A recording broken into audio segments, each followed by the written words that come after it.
Gildan Media presents Your Coach in a Box. Affordable, mind-enriching programs.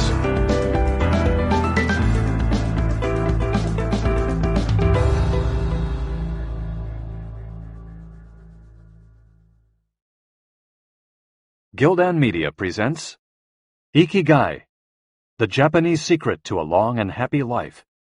Written by Hector Garcia and Francesc Miralles. Translated by Heather Cleary. Read by Walter Dixon. Prologue. Ikigai, a mysterious word. This audiobook first came into being on a rainy night in Tokyo, when its authors sat down together for the first time in one of the city's tiny bars. We had each read each other's work, but had never met, thanks to the thousands of miles that separate Barcelona from the capital of Japan. Then a mutual acquaintance put us in touch, launching a friendship that led to this project and seems destined to last a lifetime. The next time we got together, a year later, we strolled through a park in downtown Tokyo and ended up talking about trends in Western psychology, specifically logotherapy, which helps people find their purpose in life. We remarked that Viktor Frankl's logotherapy had gone out of fashion among practicing therapists, who favored other schools of psychology, though people still search for meaning in what they do and how they live. We ask ourselves things like, what is the meaning of my life? Is the point just to live longer, or should I seek a higher purpose? Why do some people know what they want and have a passion for life, while others languish in confusion? At some point in our conversation, the mysterious word Ikigai came up. This Japanese concept, which translates roughly as the happiness of always being busy, is like logotherapy, but it goes a step beyond. It also seems to be one way of explaining the extraordinary longevity of the Japanese, especially on the island of Okinawa, where there are 24.55 people over the age of 100 for every 100,000 inhabitants, far more than the global average. Those who study why the inhabitants of this island in the south of Japan live longer than people anywhere else in the world believe that one of the keys, in addition to a healthful diet, a simple life in the outdoors, green tea, and the subtropical climate, its average temperature is like that of Hawaii, is the Ikigai that shapes their lives. While researching this concept, we discovered that not a single book in the fields of psychology or personal development is dedicated to bringing this philosophy to the West. Is Ikigai the reason there are more centenarians in Okinawa than anywhere else? How does it inspire people to stay active until the very end? What is the secret to a long and happy life? As we explored the matter further, we discovered that one place in particular, Ogimi, a rural town on the north end of the island with a population of 3,000, boasts the highest life expectancy in the world, a fact that has earned it the nickname of the Village of Longevity. Okinawa is where most of Japan's shikuwasa, a lime-like fruit that packs an extraordinary antioxidant punch, comes from. Could that be Ogimi's secret to long life? Or is it the purity of the water used to brew its moringa tea? We decided to go study the secrets of the Japanese centenarians in person. After a year of preliminary research, we arrived in the village, where residents speak an ancient dialect and practice an animist religion that features long-haired forest sprites called bunagaya, with our cameras and recording devices in hand. As soon as we arrived, we could sense the incredible friendliness of its residents, who laughed and joked incessantly amid lush green hills fed by crystalline waters. As we conducted our interviews with the eldest residents of the town, we realized that something far more powerful than just these natural resources was at work. An uncommon joy flows from its inhabitants and guides them through the long and pleasurable journey of their lives. Again, the mysterious Ikigai. But what is it exactly? How do you get it? It never ceased to surprise us that this haven of nearly eternal life was located precisely in Okinawa, where 200,000 innocent lives were lost at the end of World War II. Rather than harbor animosity toward outsiders, however, Okinawans live by the principle of ichariba chode, a local expression that means treat everyone like a brother, even if you've never met them before. It turns out that one of the secrets to happiness of Ogimi's residents is feeling like part of a community. From an early age, they practice yui ma'aru, or teamwork, and so are used to helping one another.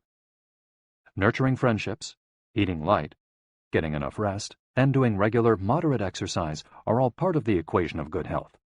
But at the heart of the joie de vivre that inspires these centenarians to keep celebrating birthdays and cherishing each new day is their Ikigai. The purpose of this audiobook is to bring the secrets of Japan's centenarians to you and give you the tools to find your own Ikigai, because those who discover their Ikigai have everything they need for a long and joyful journey through life. Happy travels. Hector Garcia and Francesc Miralles. Chapter 1.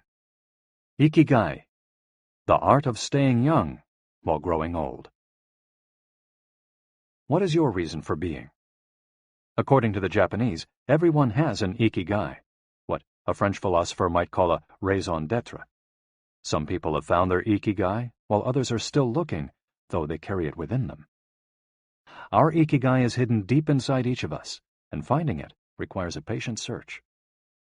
According to those born on Okinawa, the island with the most centenarians in the world, our Ikigai is the reason we get up in the morning.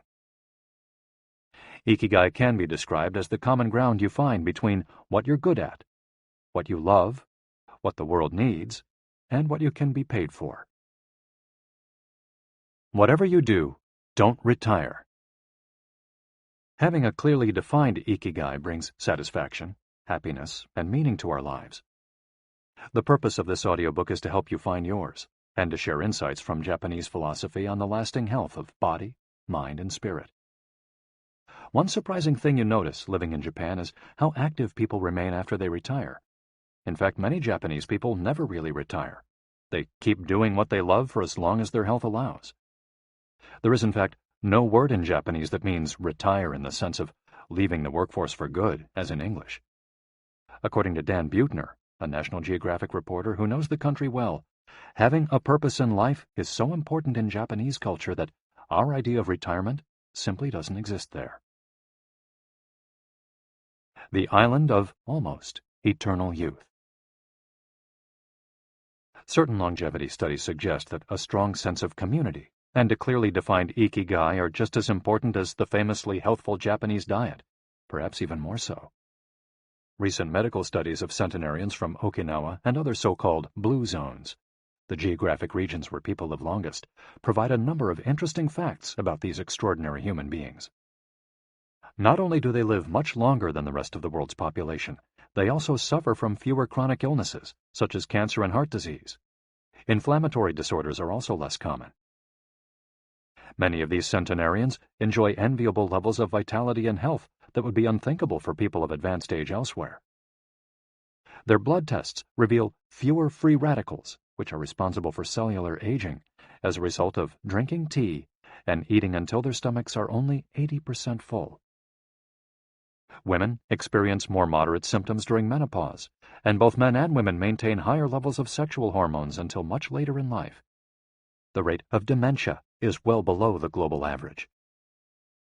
Though we'll consider each of these findings over the course of the audiobook, research clearly indicates that the Okinawans' focus on Ikigai gives a sense of purpose to each and every day and plays an important role in their health and longevity. The characters behind Ikigai. In Japanese, Ikigai is written by combining a character which means life with another which means to be worthwhile, and that can be broken down to the characters which mean armor, number one, and to be the first, to head into battle, taking initiative as a leader, and another character which means beautiful or elegant. The 5 blue zones. Okinawa holds first place among the world's blue zones. In Okinawa, women in particular live longer and have fewer diseases than anywhere else in the world. The 5 regions identified and analyzed by Dan Buettner in his book, The Blue Zones, are 1. Okinawa, Japan, especially the northern part of the island. The locals eat a diet rich in vegetables and tofu, typically served on small plates. In addition to their philosophy of Ikigai, the moai, or close-knit group of friends, plays an important role in their longevity. 2. Sardinia, Italy, specifically the provinces of Nuoro and Ogliastra. Locals on this island consume plenty of vegetables and 1 or 2 glasses of wine per day. As in Okinawa, the cohesive nature of this community is another factor directly related to longevity. 3. Loma Linda, California. Researchers studied a group of Seventh-day Adventists who are among the longest living people in the United States. 4. The Nicoya Peninsula, Costa Rica. Locals remain remarkably active after 90. Many of the region's older residents have no problem getting up at 5:30 in the morning to work in the fields. 5. Ikaria, Greece. 1 of every 3 inhabitants of this island near the coast of Turkey is over 90 years old, compared to less than 1% of the population of the United States, a fact that has earned it the nickname of the Island of Long Life. The local secret seems to be a lifestyle that dates back to 500 BC. In the following chapters, we'll examine several factors that seem to be the keys to longevity and are found across the blue zones, paying special attention to Okinawa and its so-called Village of Longevity. First, however, it's worth pointing out that 3 of these regions are islands, where resources can be scarce and communities have to help one another. For many, helping others might be an Ikigai strong enough to keep them alive. According to scientists who have studied the 5 blue zones, the keys to longevity are diet, exercise, finding a purpose in life, an Ikigai, and forming strong social ties, that is, having a broad circle of friends and good family relations. Members of these communities manage their time well in order to reduce stress, consume little meat or processed foods, and drink alcohol in moderation. They don't do strenuous exercise, but they do move every day, taking walks and working in their vegetable gardens. People in the blue zones would rather walk than drive.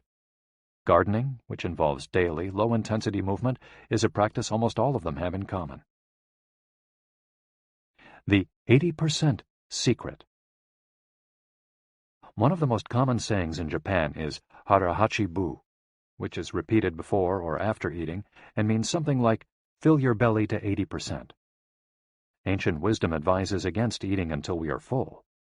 This is why Okinawans stop eating when they feel their stomachs reach 80% of their capacity, rather than overeating and wearing down their bodies with long digestive processes that accelerate cellular oxidation. Of course, there's no way to know objectively if your stomach is at 80% capacity. The lesson to learn from this saying is that we should stop eating when we're starting to feel full.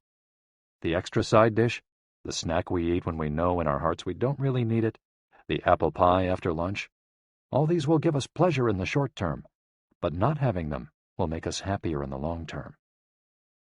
The way food is served is also important. By presenting their meals on many small plates, the Japanese tend to eat less. A typical meal in a restaurant in Japan is served in 5 plates on a tray, 4 of them very small, and the main dish slightly bigger. Having 5 plates in front of you makes it seem like you're going to eat a lot, but what happens most of the time is that you end up feeling slightly hungry. This is one of the reasons why Westerners in Japan typically lose weight and stay trim. Recent studies by nutritionists reveal that Okinawans consume a daily average of 1,800 to 1,900 calories, compared to 2,200 to 3,300 in the United States, and have a body mass index between 18 and 22, compared to 26 or 27 in the United States. The Okinawan diet is rich in tofu, sweet potatoes, fish 3 times per week, and vegetables, roughly 11 ounces per day. In the chapter dedicated to nutrition, we'll see which healthy, antioxidant-rich foods are included in this 80%. Moai, connected for life.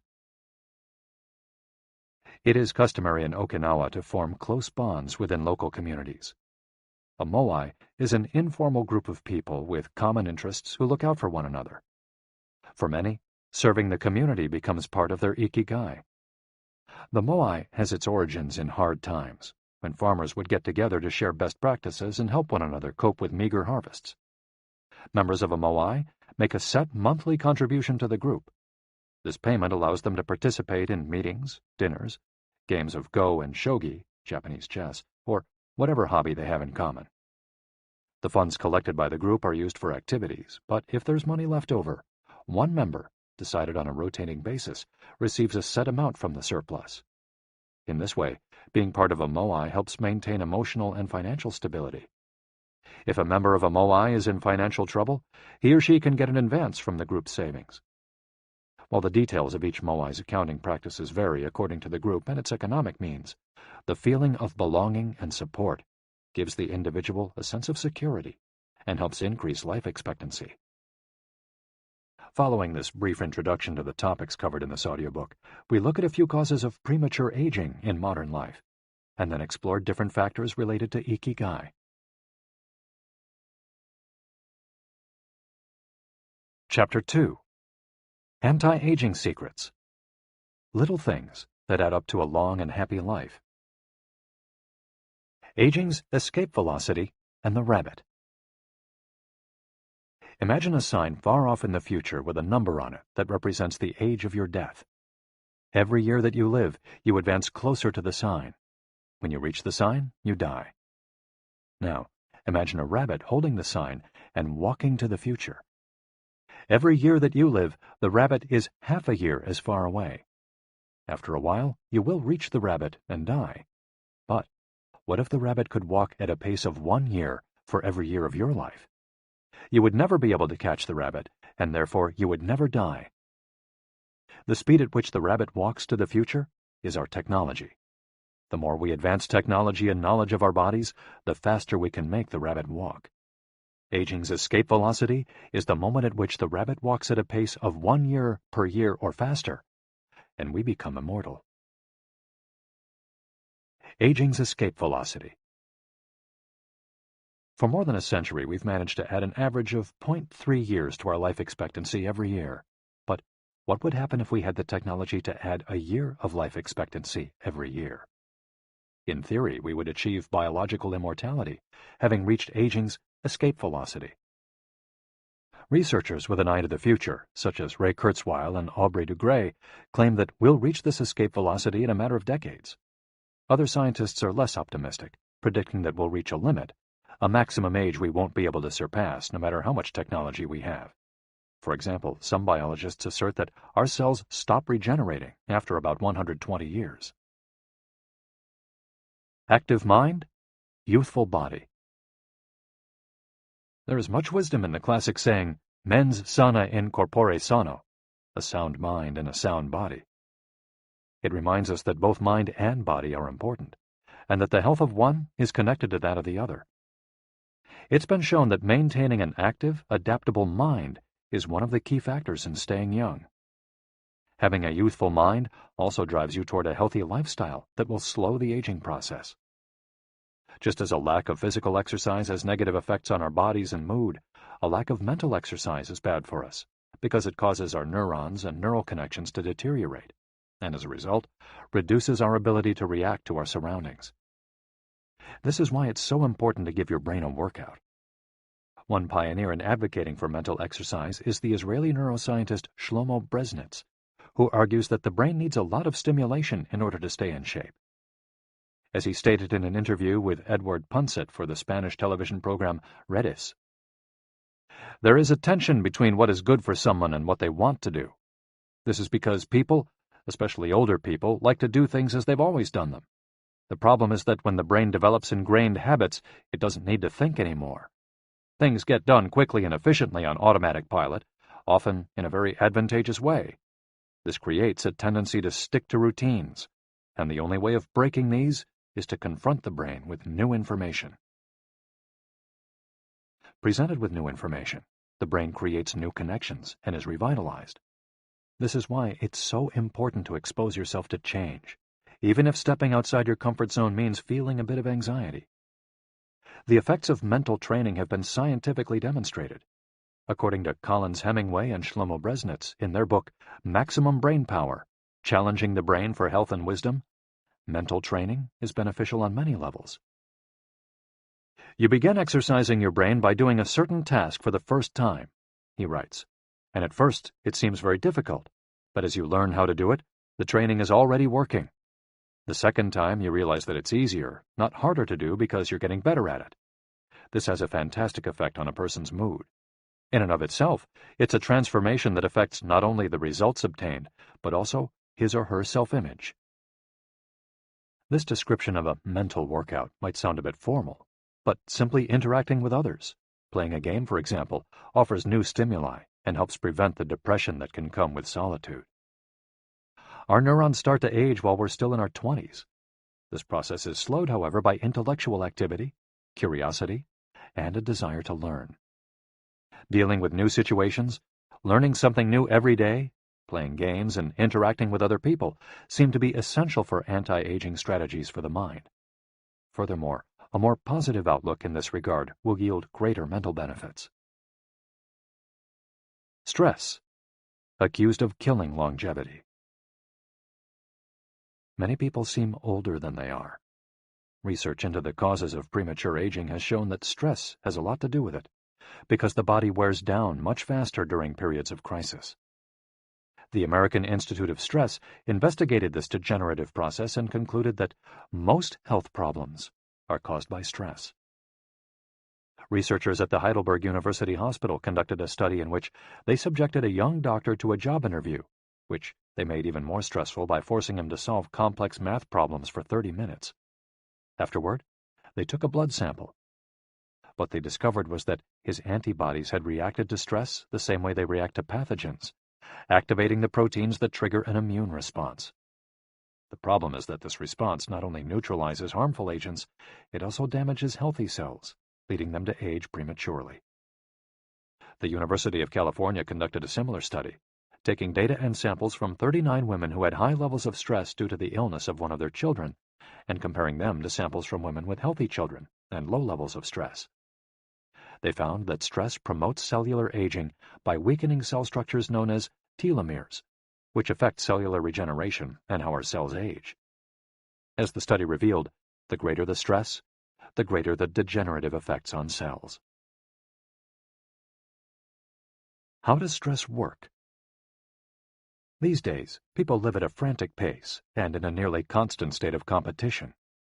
At this fever pitch, stress is a natural response to the information being received by the body as potentially dangerous or problematic. Theoretically, this is a useful reaction, as it helps us survive in hostile surroundings. Over the course of our evolution, we have used this response to deal with difficult situations and to flee from predators. The alarm that goes off in our head makes our neurons activate the pituitary gland, which produces hormones that release corticotropin, which in turn circulates through the body via the sympathetic nervous system. The adrenal gland is then triggered to release adrenaline and cortisol. Adrenaline raises our respiratory rate and pulse and prepares our muscles for action, getting the body ready to react to perceived danger, while cortisol increases the release of dopamine and blood glucose, which is what gets us charged up and allows us to face challenges. These processes are, in moderation, beneficial. They help us overcome challenges in our daily lives. Nonetheless, the stress to which human beings are subjected today is clearly harmful. Compare the lives of cave dwellers with modern humans. Cave dwellers were relaxed most of the time. Modern humans work most of the time and are alert to any and all threats. Cave dwellers felt stress only in very specific situations. Modern humans are online or waiting for notifications from their cell phones 24 hours a day. To cave dwellers, the threats were real. A predator could end their lives at any moment. For modern humans, the brain associates the ping of a cell phone or an email notification with the threat of a predator. For cave dwellers, high doses of cortisol and adrenaline at moments of danger kept the body healthy. In modern humans, low doses of cortisol flow constantly through the body, with implications for a range of health problems, including adrenal fatigue and chronic fatigue syndrome. Stress has a degenerative effect over time. A sustained state of emergency affects the neurons associated with memory, as well as inhibiting the release of certain hormones, the absence of which can cause depression. Its secondary effects include irritability, insomnia, anxiety, and high blood pressure. As such, though challenges are good for keeping mind and body active, we should adjust our high-stress lifestyles in order to avoid the premature aging of our bodies. Be mindful about reducing stress. Whether or not the threats we perceive are real, stress is an easily identifiable condition that not only causes anxiety, but is also highly psychosomatic, affecting everything from our digestive system to our skin. This is why prevention is so important in avoiding the toll that stress takes on us, and why many experts recommend practicing mindfulness. The central premise of this stress reduction method is focusing on the self, noticing our responses, even if they are conditioned by habit, in order to be fully conscious of them. In this way, we connect with the here and now and limit thoughts that tend to spiral out of control. We have to learn to turn off the autopilot that's steering us in an endless loop. We all know people who snack while talking on the phone or watching the news. You ask them if the omelet they just ate had an onion in it, and they can't tell you, says Roberto Alcibar, who abandoned his fast-paced life to become a certified instructor of mindfulness after an illness threw him into a period of acute stress. One way to reach such a state of mindfulness is through meditation, which helps filter the information that reaches us from the outside world. It can also be achieved through breathing exercises, yoga, and body scans. Achieving mindfulness involves a gradual process of training, but with a bit of practice, we can learn to focus our mind completely, which reduces stress and helps us live longer. A little stress is good for you. While sustained, intense stress is a known enemy of longevity and both mental and physical health, low levels of stress have been shown to be beneficial. After observing a group of test subjects for more than 20 years, Dr. Howard S. Friedman, a psychology professor at the University of California, Riverside, discovered that people who maintained a low level of stress, who faced challenges and put their heart and soul into their work in order to succeed, lived longer than those who chose a more relaxed lifestyle and retired earlier.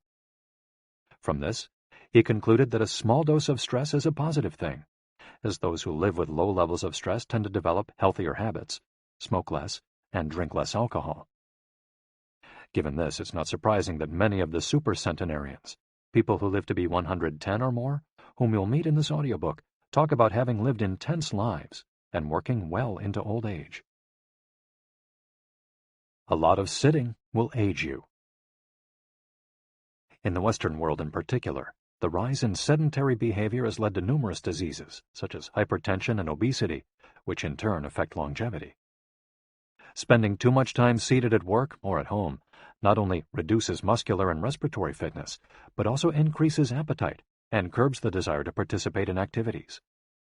Being sedentary can lead to hypertension, imbalanced eating, cardiovascular disease, osteoporosis, and even certain kinds of cancer. Recent studies have shown a connection between a lack of physical activity and the progressive distortion of telomeres in the immune system, which ages those cells, and in turn, the organism as a whole. This is a problem at all life stages, not only among adults.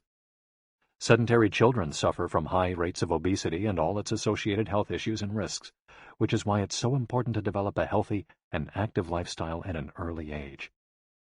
It's easy to be less sedentary. It just takes a bit of effort and a few changes to your routine. We can access a more active lifestyle that makes us feel better inside and out. We just have to add a few ingredients to our everyday habits. Walk to work, or just go on a walk, for at least 20 minutes each day. Use your feet instead of an elevator or escalator. This is good for your posture, your muscles, and your respiratory system, among other things. Participate in social or leisure activities, so that you don't spend too much time in front of the television. Replace your junk food with fruit, and you'll have less of an urge to snack and more nutrients in your system. Get the right amount of sleep. 7 to 9 hours is good, but any more than that makes us lethargic. Play with children or pets, or join a sports team. This not only strengthens the body, but also stimulates the mind and boosts self-esteem. Be conscious of your daily routine in order to detect harmful habits and replace them with more positive ones. By making these small changes, we can begin to renew our bodies and minds and increase our life expectancy. A model's best-kept secret. Though we age both externally and internally, both physically and mentally, one of the things that tell us the most about people's age is their skin, which takes on different textures and colors according to processes going on beneath the surface. Most of those who make their living as models claim to sleep between 9 and 10 hours the night before a fashion show. This gives their skin a taut, wrinkle-free appearance and a healthy, radiant glow. Science has shown that sleep is a key anti-aging tool because when we sleep, we generate melatonin, a hormone that occurs naturally in our bodies. The pineal gland produces it from the neurotransmitter serotonin, according to our diurnal and nocturnal rhythms, and it plays a role in our sleep and waking cycles. A powerful antioxidant, melatonin, helps us live longer and also offers the following benefits. It strengthens the immune system. It contains an element that protects against cancer. It promotes the natural production of insulin. It slows the onset of Alzheimer's disease. It helps prevent osteoporosis and fight heart disease. For all these reasons, melatonin is a great ally in preserving youth. It should be noted, however, that melatonin production decreases after age 30. We can compensate for this by eating a balanced diet and getting more calcium, soaking up a moderate amount of sun each day, getting enough sleep, avoiding stress, alcohol, tobacco, and caffeine, all of which make it harder to get a good night's rest, depriving us of the melatonin we need.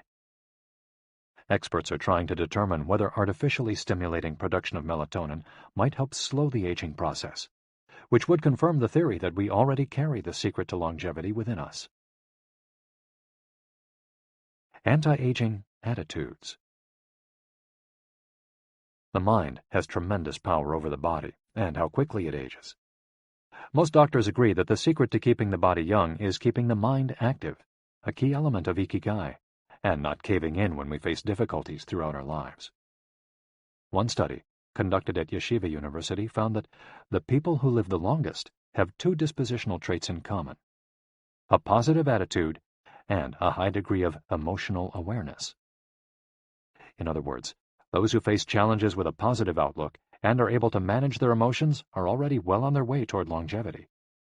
A stoic attitude, serenity in the face of a setback, can also help keep you young, as it lowers anxiety and stress levels and stabilizes behavior. This can be seen in the greater life expectancies of certain cultures with unhurried, deliberate lifestyles.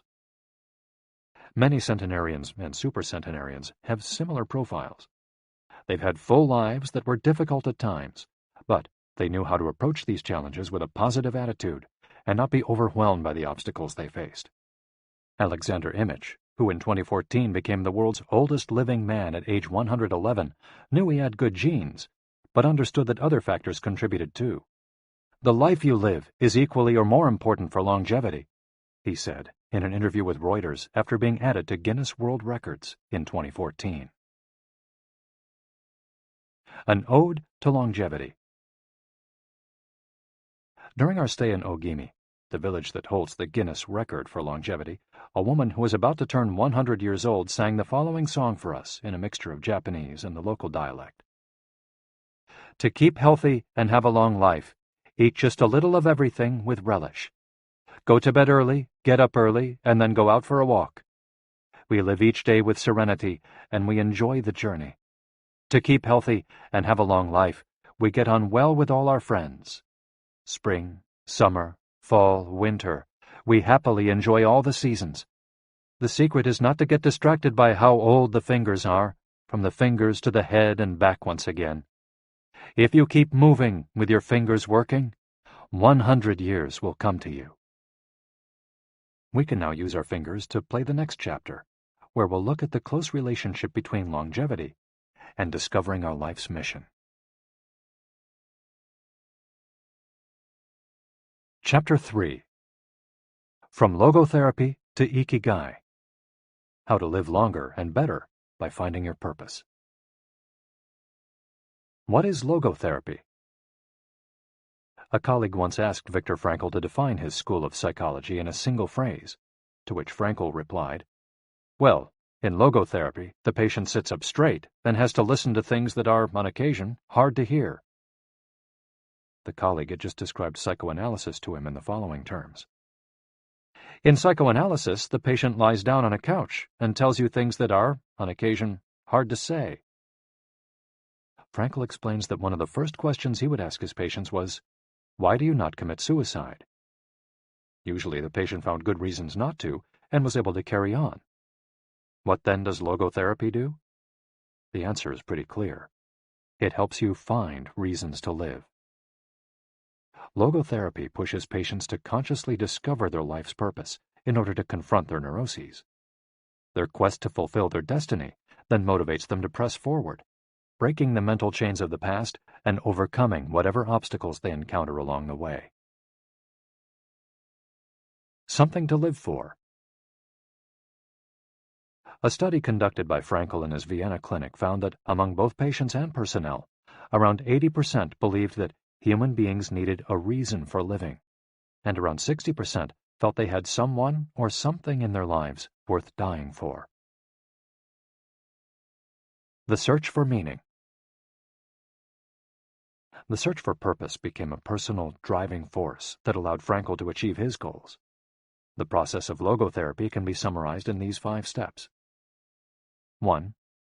A person feels empty, frustrated, or anxious. 2. The therapist shows him that what he is feeling is the desire to have a meaningful life. 3. The patient discovers his life's purpose at that particular point in time. 4. Of his own free will, the patient decides to accept or reject that destiny. 5. This newfound passion for life helps him overcome obstacles and sorrows. Frankl himself would live and die for his principles and ideals. His experiences as a prisoner at Auschwitz showed him that everything can be taken from a man but one thing, the last of the human freedoms: to choose one's attitude in any given set of circumstances, to choose one's own way. It was something he had to go through alone, without any help, and it inspired him for the rest of his life. 10 differences between psychoanalysis and logotherapy. Psychoanalysis: the patient reclines on a couch, like a patient. Logotherapy: the patient sits facing the therapist, who guides him or her without passing judgment. Psychoanalysis is retrospective, it looks to the past. Logotherapy looks toward the future. Psychoanalysis is introspective, it analyzes neuroses. Logotherapy does not delve into the patient's neuroses. In psychoanalysis, the drive is toward pleasure. In logotherapy, the drive is toward purpose and meaning. Psychoanalysis centers on psychology. Logotherapy includes a spiritual dimension. Psychoanalysis works on psychogenic neuroses. Logotherapy also works on noogenic or existential neuroses. Psychoanalysis analyzes the unconscious origin of conflicts, instinctual dimension. Logotherapy deals with conflicts when and where they arise, spiritual dimension. Psychoanalysis limits itself to the patient's instincts.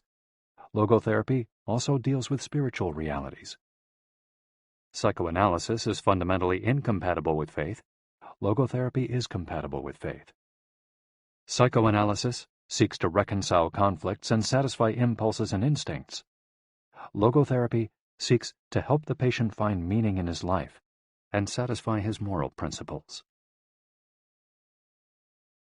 Fight for yourself. Existential frustration arises when our life is without purpose or when that purpose is skewed. In Frankl's view, however, there's no need to see this frustration as an anomaly or a symptom of neurosis. Instead, it can be a positive thing, a catalyst for change. Logotherapy does not see this frustration as mental illness, the way other forms of therapy do, but rather as spiritual anguish, a natural and beneficial phenomenon that drives those who suffer from it to seek a cure, whether on their own or with the help of others, and in so doing, find greater satisfaction in life. It helps them change their own destiny. Logotherapy enters the picture if a person needs help doing this, if he needs guidance in discovering his life's purpose, and later in overcoming conflict so he can keep moving towards his objective. In Man's Search for Meaning, Frankl cites one of Nietzsche's famous aphorisms: "He who has a why to live can bear with almost any how." Based on his own experience, Frankl believed that our health depends on that natural tension that comes from comparing what we've accomplished so far with what we'd like to achieve in the future. What we need, then, is not a peaceful existence, but a challenge we can strive to meet by applying all the skills at our disposal. Existential crisis, on the other hand, is typical of modern societies in which people do what they're told to do or what others do, rather than what they want to do. They often try to fill the gap between what is expected of them and what they want for themselves with economic power or physical pleasure, or by numbing their senses. It can even lead to suicide. Sunday neurosis, for example, is what happens when, without the obligations and commitments of the work week, the individual realizes how empty he is inside. He has to find a solution. Above all, he has to find his purpose, his reason for getting out of bed, his Ikigai. I feel empty inside.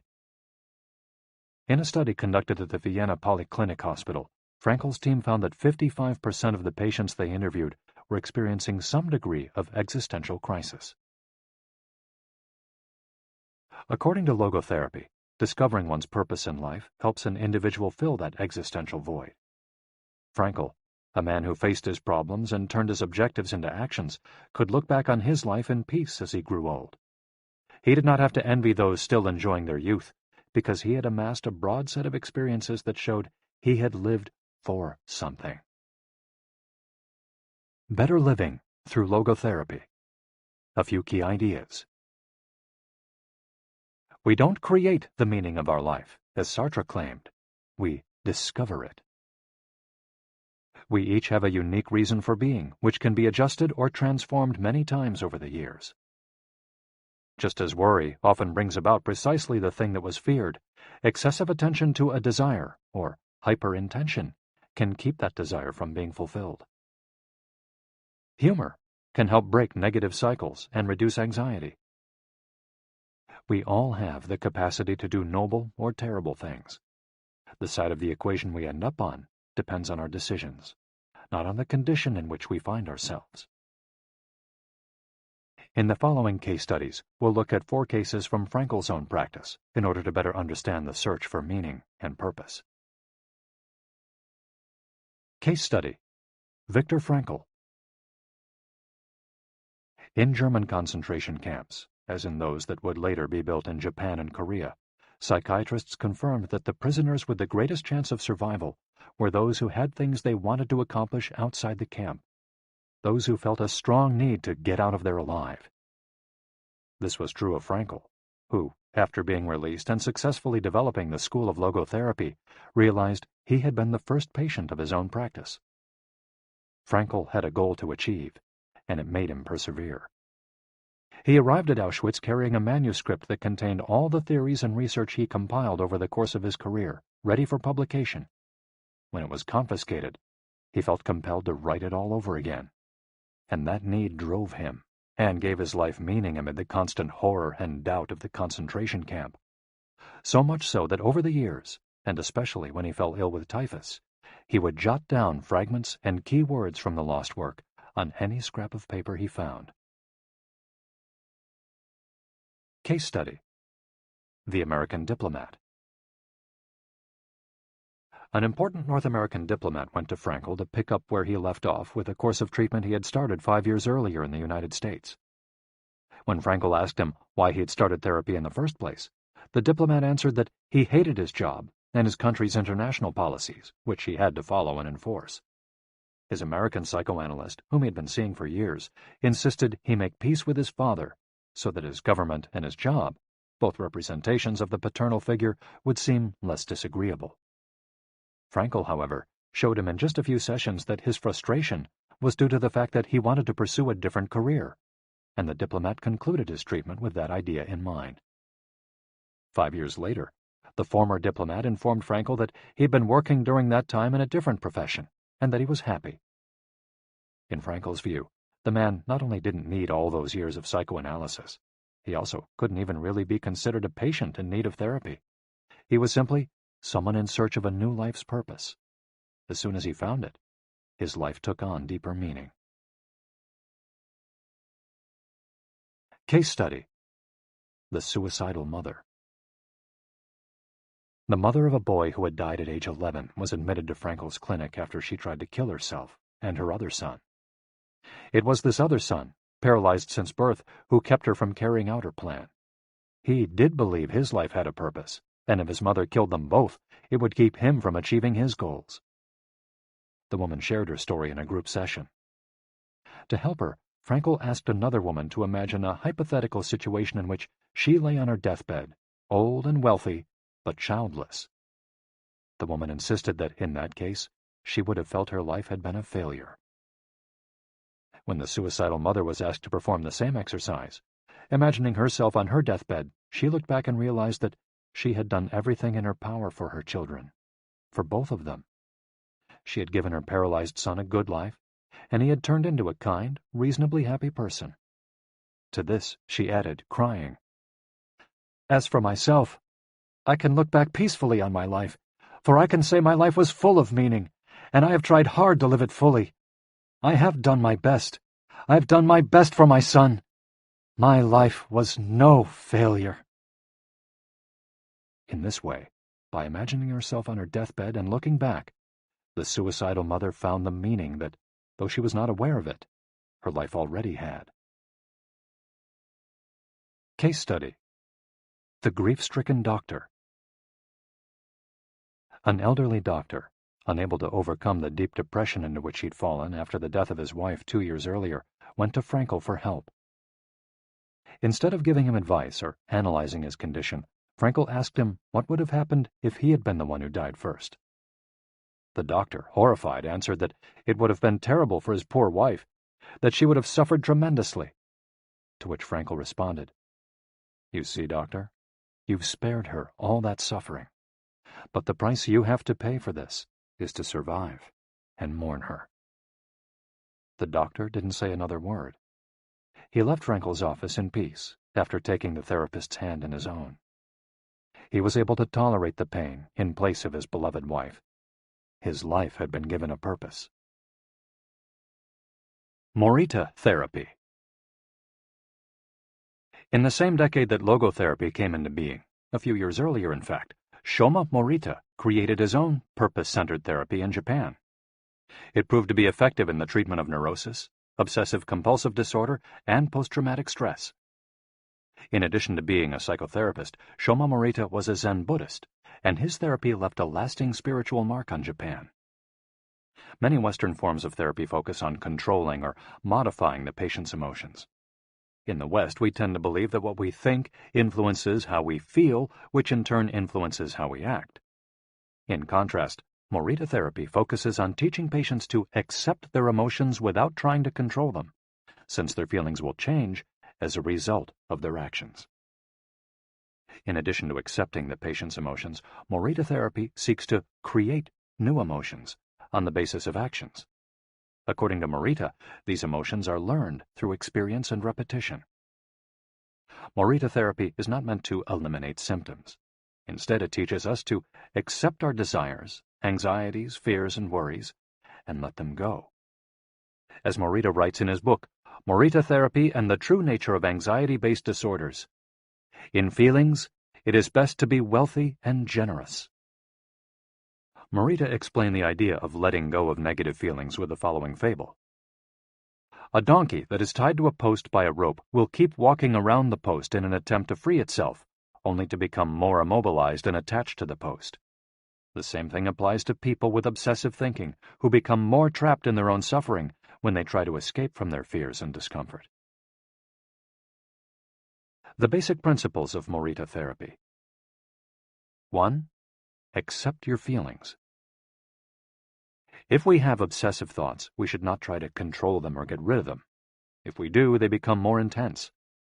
Regarding human emotions, the Zen master would say, if we try to get rid of one wave with another, we end up with an infinite sea. We don't create our feelings. They simply come to us, and we have to accept them. The trick is welcoming them. Morita likened emotions to the weather. We can't predict or control them. We can only observe them. To this point, he often quoted the Vietnamese monk Thich Nhat Hanh, who would say, "Hello, solitude. How are you today? Come, sit with me, and I will care for you." 2. Do what you should be doing. We shouldn't focus on eliminating symptoms, because recovery will come on its own. We should focus instead on the present moment, and if we're suffering, on accepting that suffering. Above all, we should avoid intellectualizing the situation. The therapist's mission is to develop the patient's character so he or she can face any situation, and character is grounded in the things we do. Morita therapy does not offer its patients explanations, but rather allows them to learn from their actions and activities. It doesn't tell you how to meditate or how to keep a diary the way Western therapies do. It's up to the patient to make discoveries through experience. 3. Discover your life's purpose. We can't control our emotions, but we can take charge of our actions every day. This is why we should have a clear sense of our purpose and always keep Morita's mantra in mind. What do we need to be doing right now? What action should we be taking? The key to achieving this is having dared to look inside yourself to find your Ikigai. The 4 phases of Morita therapy. Morita's original treatment, which lasts 15 to 21 days, consists of the following stages. 1. Isolation and rest, 5 to 7 days. During the first week of treatment, the patient rests in a room without any external stimuli. No television, books, family, friends, or speaking.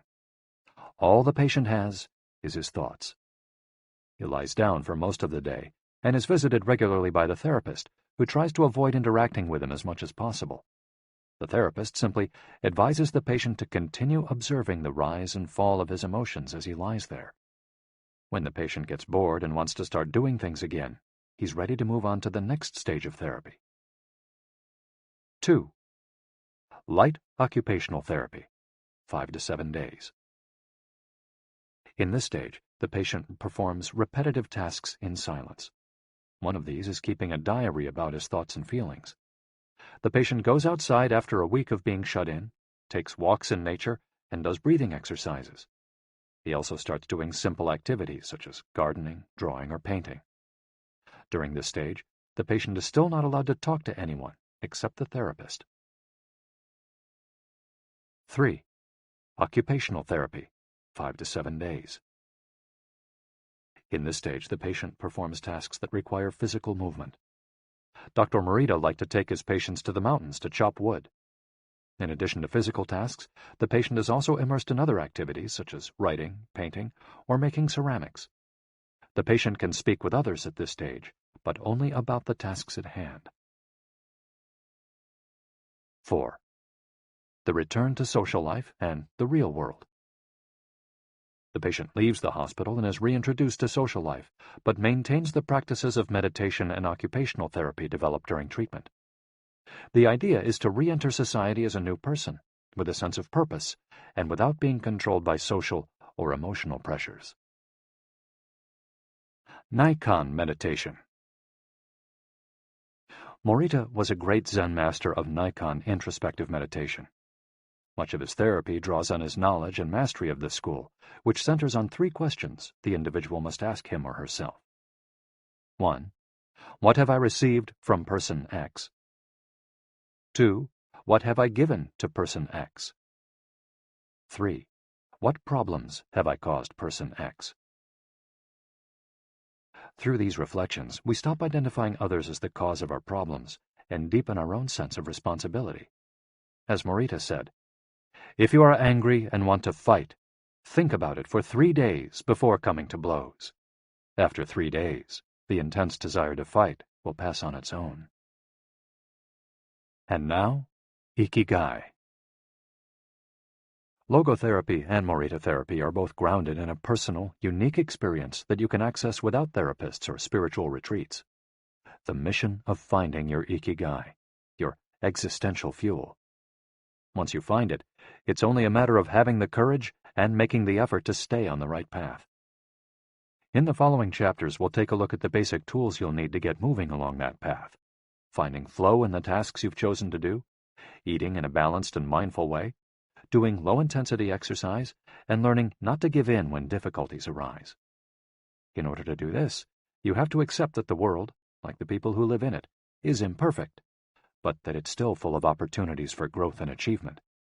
Are you ready to throw yourself into your passion as if it were the most important thing in the world?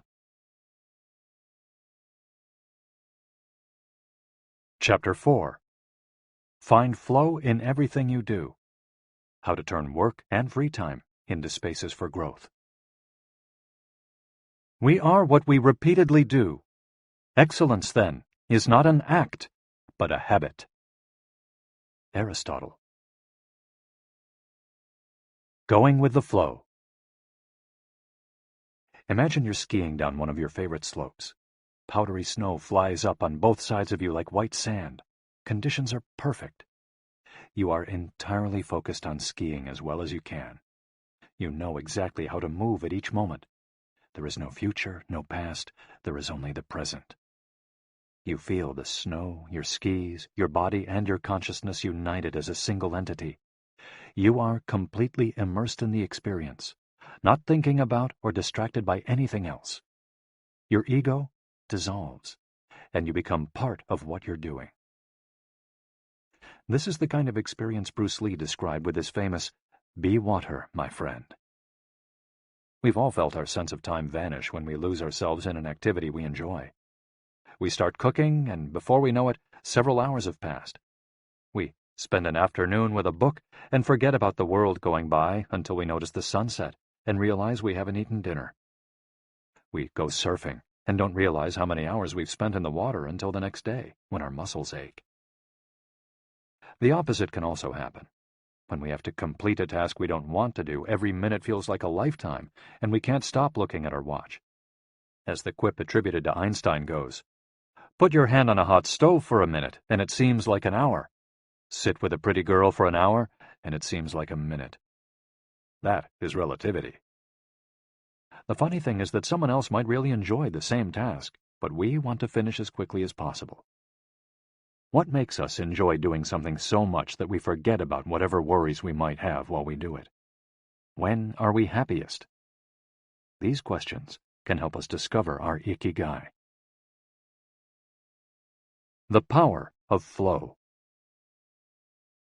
These questions are also at the heart of psychologist Mihai Csikszentmihalyi's research into the experience of being completely immersed in what we're doing.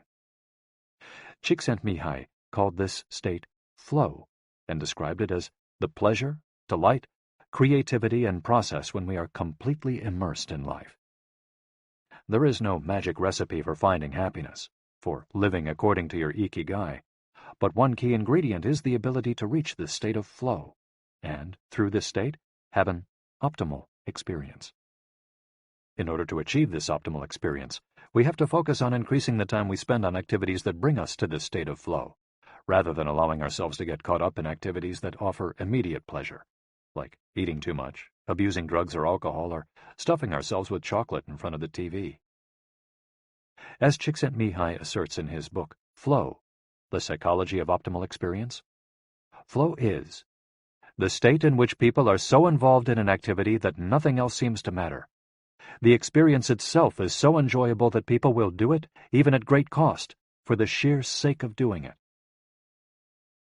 It's not only creative professionals who require the high doses of concentration that promote flow. Most athletes, chess players, and engineers also spend much of their time on activities that bring them to this state. According to Csikszentmihalyi's research, a chess player feels the same way upon entering a state of flow as a mathematician working on a formula, or a surgeon performing an operation. A professor of psychology, Csikszentmihalyi analyzed data from people around the world and discovered that flow is the same among individuals of all ages and cultures. In New York and Okinawa, we all reach a state of flow in the same way. But what happens to our mind when we're in that state? When we flow, we're focused on a concrete task without any distractions. Our mind is in order. The opposite occurs when we try to do something while our mind is on other things. The 7 conditions for achieving flow.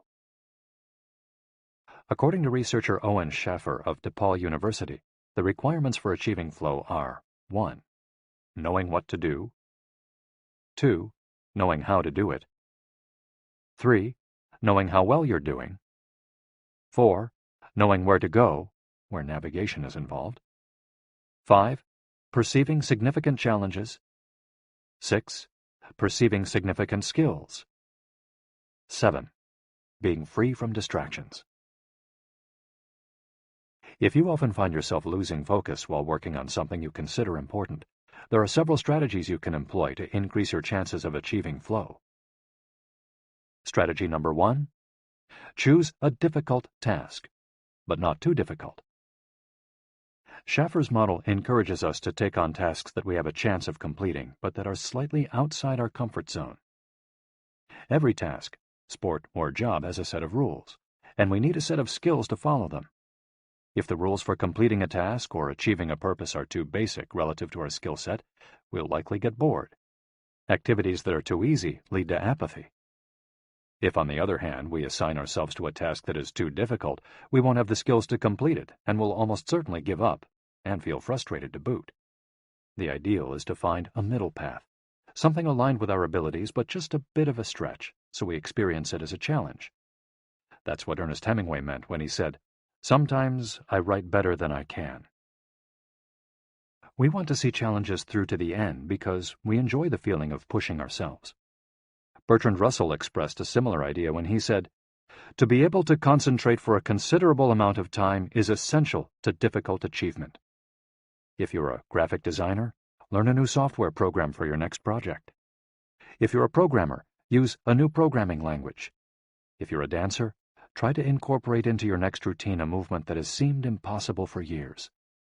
Add a little something extra, something that takes you out of your comfort zone.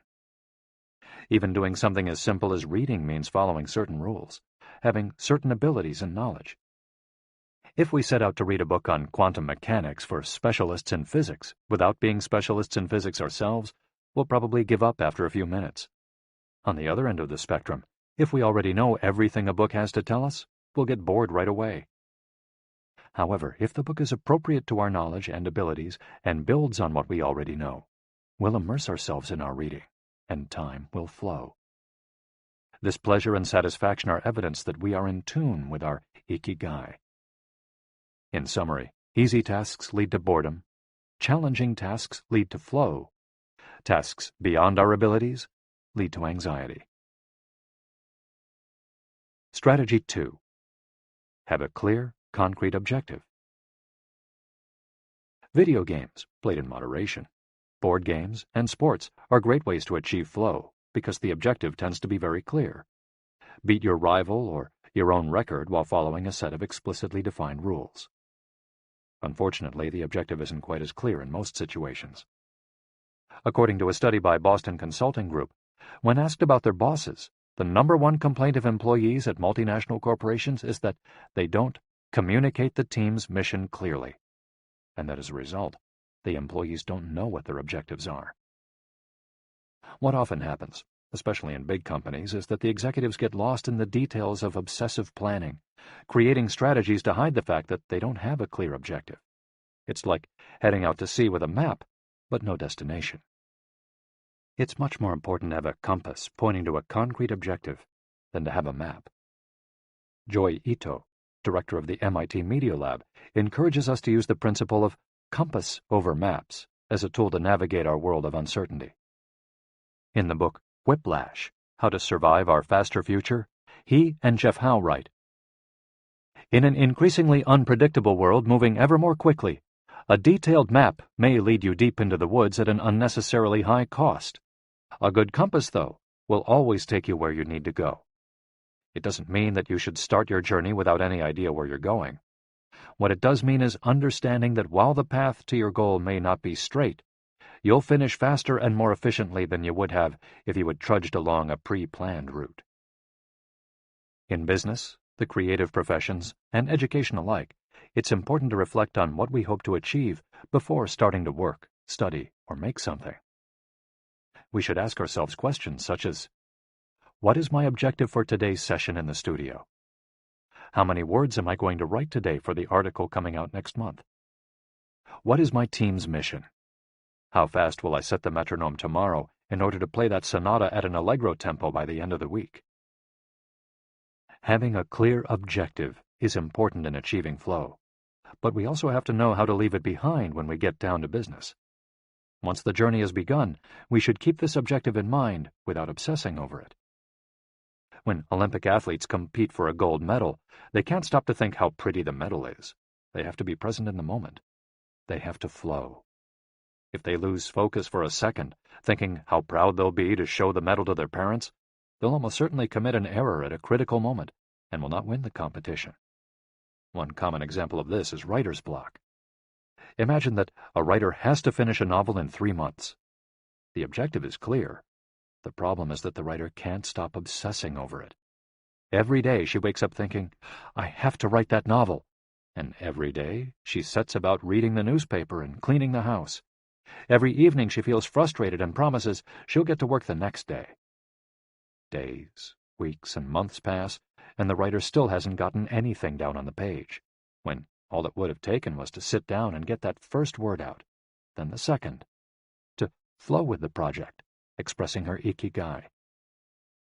As soon as you take these first small steps, your anxiety will disappear and you'll achieve a pleasant flow in the activity you're doing. Getting back to Albert Einstein, a happy man is too satisfied with the present to dwell on the future. To summarize, a vague objective leads to confusion, time and energy wasted on meaningless tasks, and mental block. A clearly defined objective and a focus on process leads to flow. And obsessive desire to achieve a goal while ignoring process leads to a fixation on the objective rather than on getting down to business, and mental block. Strategy 3. Concentrate on a single task. This is perhaps one of the greatest obstacles we face today, with so much technology and so many distractions.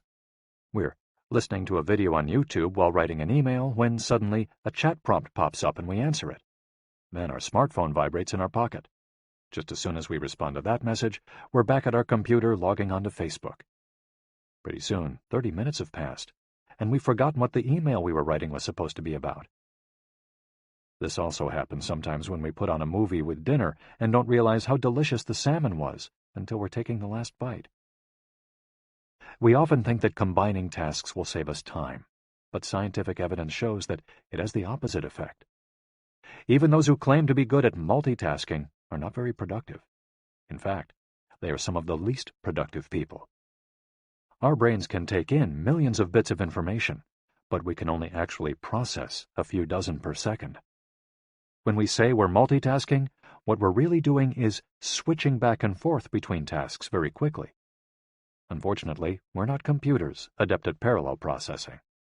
We end up spending all our energy alternating between tasks instead of focusing on doing one of them well. Concentrating on one thing at a time may be the single most important factor in achieving flow. According to Csikszentmihalyi, in order to focus on a task, we need 1. To be in a distraction-free environment, and 2. To have control over what we're doing at every moment. Technology is great if we're in control of it. It's not so great if it takes control of us. For example, if you have to write a research paper, you might sit down at your computer and use Google to look up the information you need. However, if you're not very disciplined, you might end up surfing the web instead of writing that paper. In that case, Google and the Internet will have taken over, pulling you out of your state of flow. It has been scientifically shown that if we continually ask our brains to switch back and forth between tasks, we waste time, make more mistakes, and remember less of what we've done. Several studies conducted at Stanford University by Clifford Ivar Nass describe our generation as suffering from an epidemic of multitasking. One such study analyzed the behavior of hundreds of students, dividing them into groups based on the number of things they tended to do at once. The students, who were the most addicted to multitasking, typically alternated among more than 4 tasks.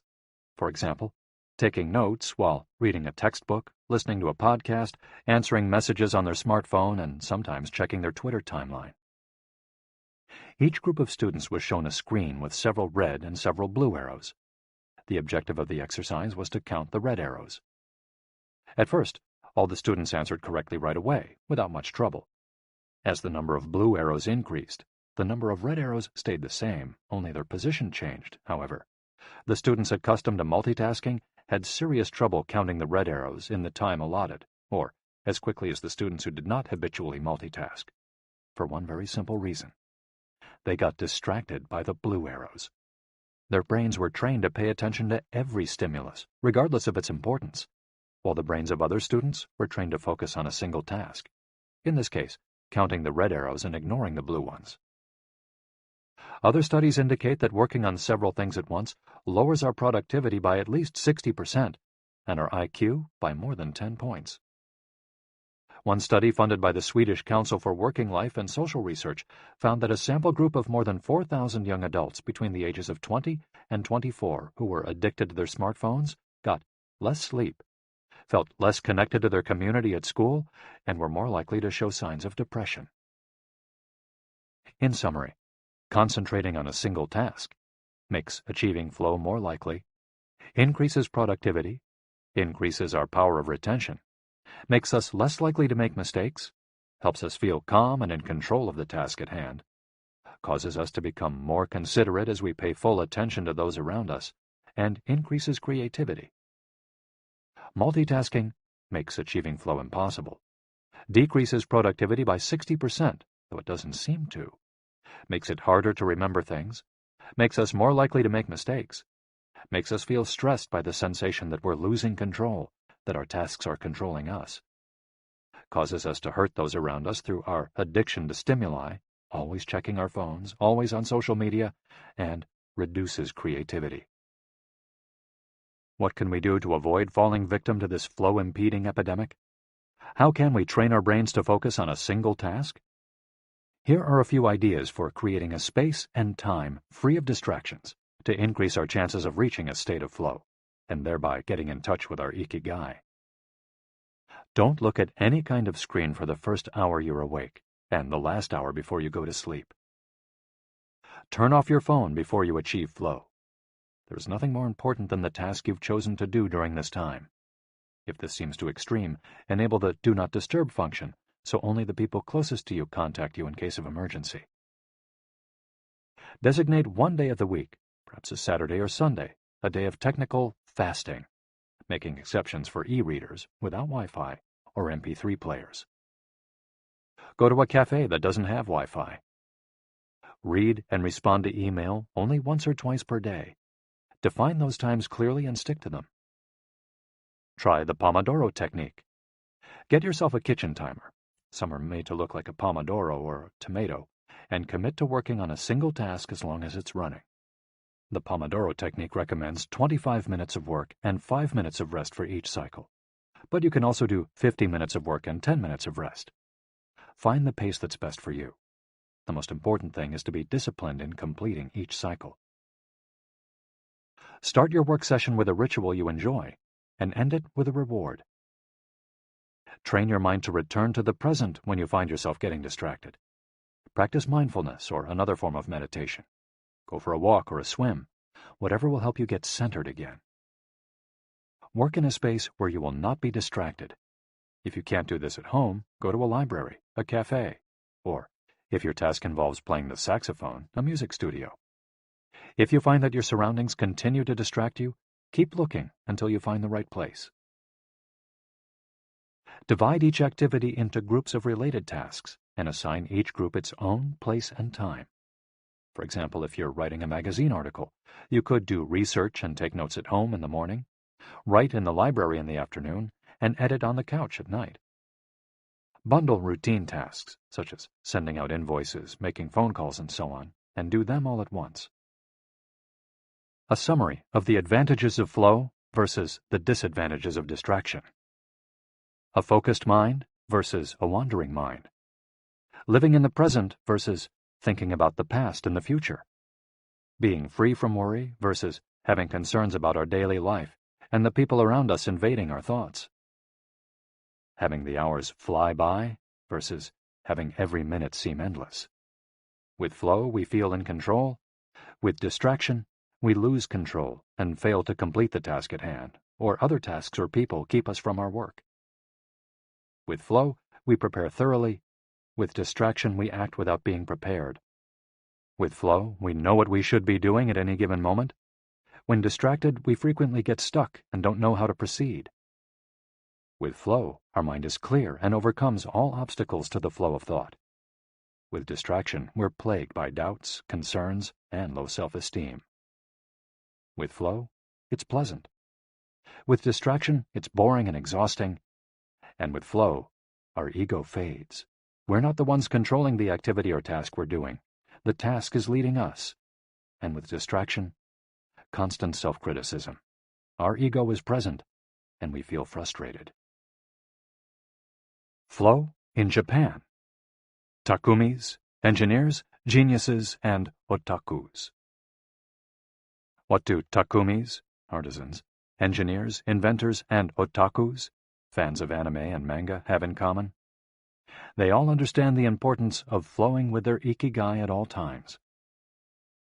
One widespread stereotype about people in Japan is that they're exceptionally dedicated and hard-working, even though some Japanese people say they look like they're working harder than they really are.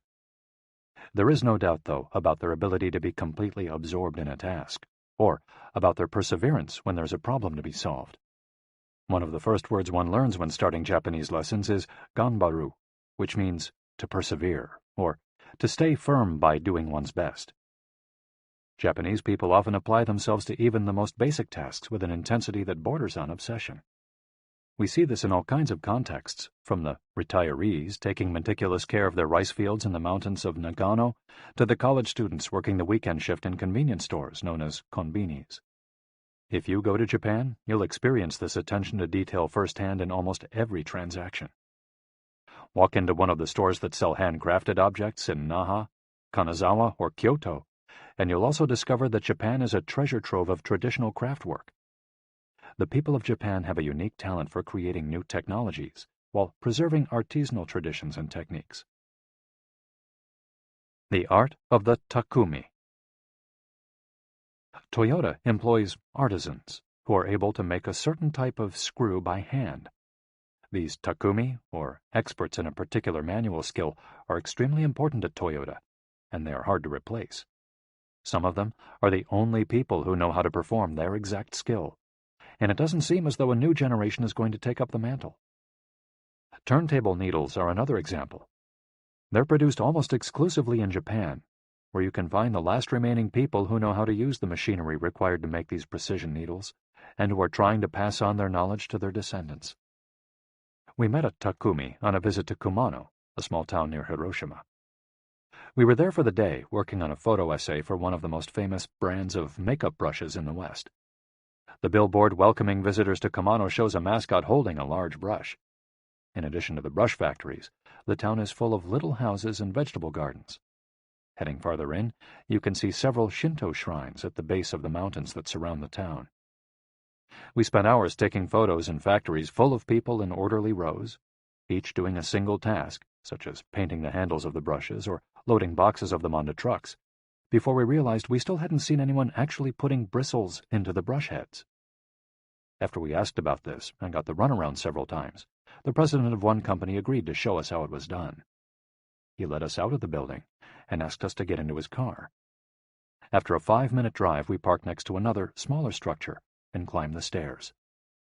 He opened a door, and we walked into a small room filled with windows that let in lovely natural light. In the middle of the room was a woman wearing a mask. You could see only her eyes. She was so focused on choosing individual bristles for the brushes, gracefully moving her hands and fingers, using scissors and combs to sort the bristles, that she didn't even notice our presence. Her movements were so quick, it was hard to tell what she was doing. The president of the company interrupted her to let her know that we'd be taking photos as she worked. We couldn't see her mouth, but the glint in her eye and the cheerful inflection in her speech let us know she was smiling. She looked happy and proud, talking about her work and responsibilities. We had to use extremely fast shutter speeds to capture her movements. Her hands danced and flowed in concert with her tools and the bristles she was sorting. The president told us that this takumi was one of the most important people in the company, even though she was hidden away in a separate building. Every bristle of every brush the company made passed through her hands. Steve Jobs in Japan. Apple co-founder Steve Jobs was a big fan of Japan. Not only did he visit the Sony factories in the 1980s and adopt many of their methods when he founded Apple, he was also captivated by the simplicity and quality of Japanese porcelain in Kyoto. It was not, however, an artisan from Kyoto who won Steve Jobs' devotion, but rather a Takumi from Toyama named Yukio Shakunaga, who used a technique called Echu Setoyaki, known by only a few. On a visit to Kyoto, Jobs heard of an exhibition of Shakunaga's work. He immediately understood that there was something special about Shakunaga's porcelain. As a matter of fact, he bought several cups, vases, and plates, and went back to the show 3 times that week. Jobs returned to Kyoto several times over the course of his life in search of inspiration, and ended up meeting Shakunaga in person. It is said that Jobs had many questions for him, almost all of them about the fabrication process and the type of porcelain he used. Shakunaga explained that he used white porcelain he extracted himself from mountains in the Toyama prefecture, making him the only artist of his ilk familiar with the fabrication process of porcelain objects from their origins in the mountains to their final form, an authentic Takumi. Jobs was so impressed that he considered going to Toyama to see the mountain where Shakunaga got his porcelain, but thought better of it when he heard that it was more than 4 hours by train from Kyoto. In an interview after Jobs' death, Shakunaga said he was very proud that his work had been appreciated by the man who created the iPhone. He added that Jobs' last purchase from him had been a set of 12 teacups. Jobs had asked for something special, a new style. To satisfy this request, Shakunaga made 150 teacups in the process of testing out new ideas. Of these, he chose the 12 best and sent them to the Jobs family.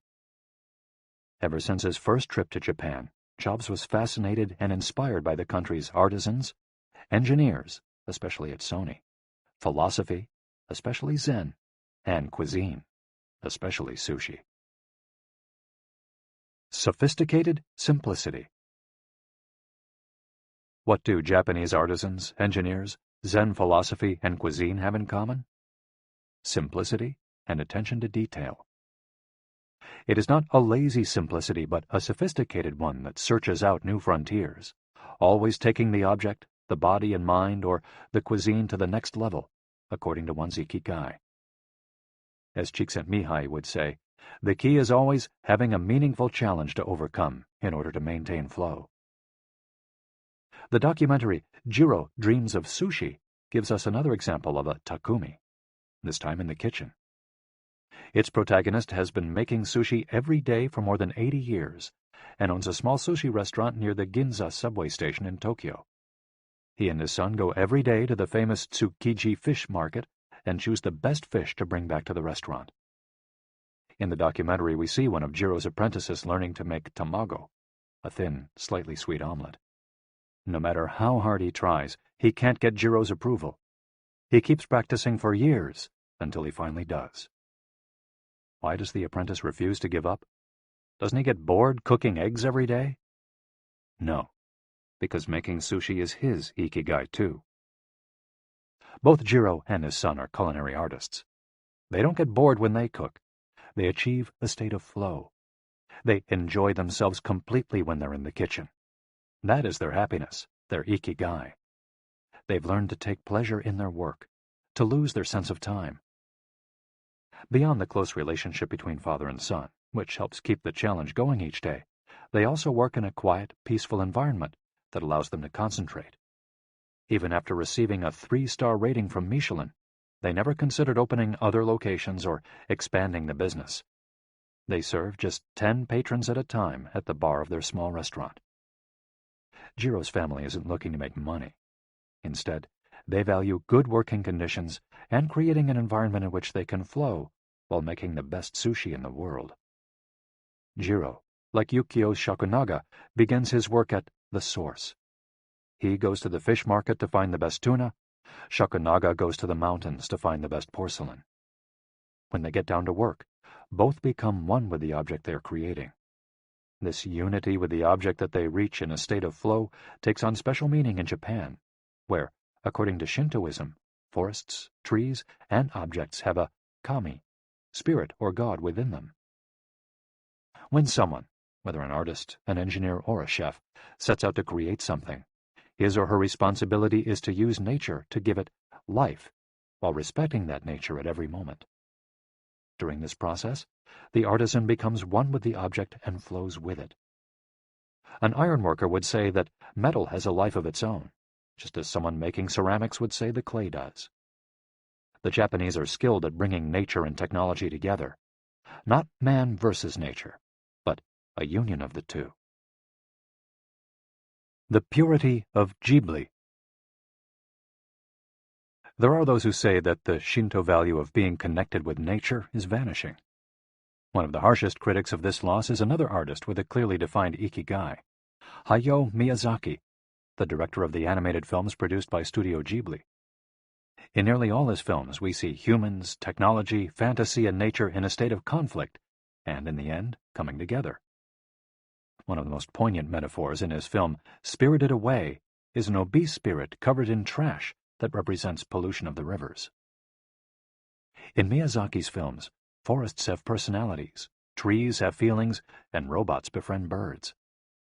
Considered a national treasure by the Japanese government, Miyazaki is an artist capable of becoming completely absorbed in his art.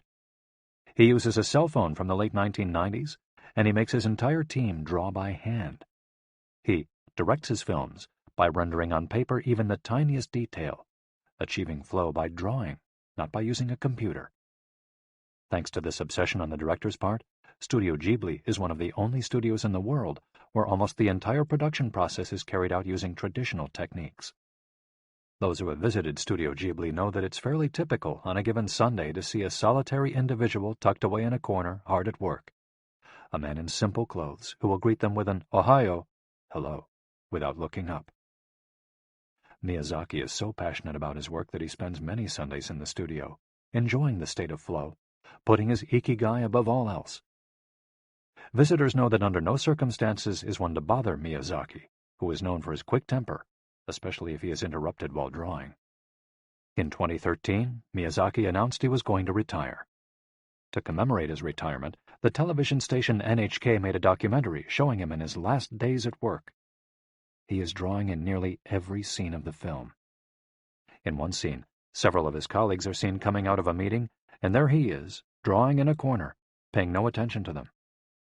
In another scene, he is shown walking to work on December 30th, a national holiday in Japan, and opening the doors of Studio Ghibli so he can spend the day there, drawing alone. Miyazaki can't stop drawing.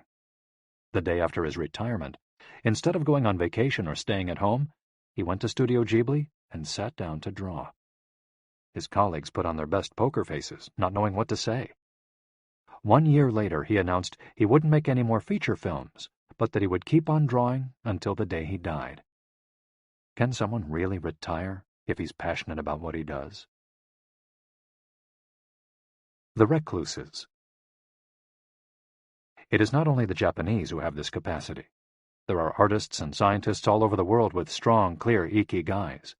They do what they love until their dying day. The last thing Einstein wrote before closing his eyes forever was a formula that attempted to unite all the forces of the universe in a single theory. When he died, he was still doing what he loved. If he hadn't been a physicist, he said, he would have been happy as a musician. When he wasn't focused on physics or mathematics, he enjoyed playing the violin. Reaching a state of flow while working on his formulas or playing music, his two ikigais, brought him endless pleasure. Many such artists might seem misanthropic or reclusive, but what they are really doing is protecting the time that brings them happiness, sometimes at the expense of other aspects of their lives. They are outliers who apply the principles of flow to their lives to an extreme. Another example of this kind of artist is the novelist Haruki Murakami. He sees only a close circle of friends and appears in public in Japan only once every few years. Artists know how important it is to protect their space, control their environment, and be free from distractions if they want to flow with their ikigai. Microflow. Enjoying mundane tasks. But what happens when we have to, say, do the laundry, mow the lawn, or attend to paperwork? Is there a way to make these mundane tasks enjoyable? Near the Shinjuku subway station, in one of the neural centers of Tokyo, there is a supermarket that still employs elevator operators. The elevators are fairly standard and could easily be operated by the customers, but the store prefers to provide the service of someone holding the door open for you, pushing the button for your floor and bowing as you exit.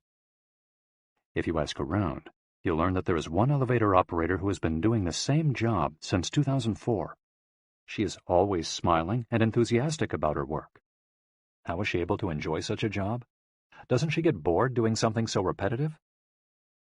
On closer inspection, it becomes clear that the elevator operator is not just pushing buttons, but is instead performing a whole sequence of movements. She begins by greeting the customers with a song-like salutation, followed by a bow and a welcoming wave of the hand. Then, she presses the elevator button with a graceful movement, as though she is a geisha offering a client a cup of tea. Csikszentmihalyi calls this microflow. We've all been bored in a class or at a conference and started doodling to keep ourselves entertained, or whistled while painting a wall. If we're not truly being challenged, we get bored and add a layer of complexity to amuse ourselves. Our ability to turn routine tasks into moments of microflow, into something we enjoy, is key to our being happy, since we all have to do such tasks. Even Bill Gates washes the dishes every night. He says he enjoys it, that it helps him relax and clear his mind, and that he tries to do it a little better each day, following an established order or set of rules he's made for himself. Plates first, forks second, and so on. It's one of his daily moments of microflow. Richard Feynman, one of the most important physicists of all time, also took pleasure in routine tasks. W. Daniel Hillis, one of the founders of the supercomputer manufacturer Thinking Machines, hired Feynman to work on the development of a computer that could handle parallel processing when he was already world famous. He says Feynman showed up on his first day of work and said, "Okay, boss, what's my assignment?" They didn't have anything prepared, so they asked him to work on a certain mathematical problem. He immediately realized they were giving him an irrelevant task to keep him busy and said, "That sounds like a bunch of baloney. Give me something real to do." So they sent him to a nearby shop to buy office supplies, and he completed his assignment with a smile on his face. When he didn't have something important to do or needed to rest his mind, Feynman dedicated himself to microflowing, say, painting the office walls. Weeks later, after visiting the Thinking Machines offices, a group of investors declared, "You have a Nobel laureate in there, painting walls and soldering circuits." Instant vacations. Getting there through meditation. Training the mind can get us to a place of flow more quickly. Meditation is one way to exercise our mental muscles. There are many types of meditation, but they all have the same objective: calming the mind, observing our thoughts and emotions, and centering our focus on a single object. The basic practice involves sitting with a straight back and focusing on your breath. Anyone can do it, and you feel a difference after just one session.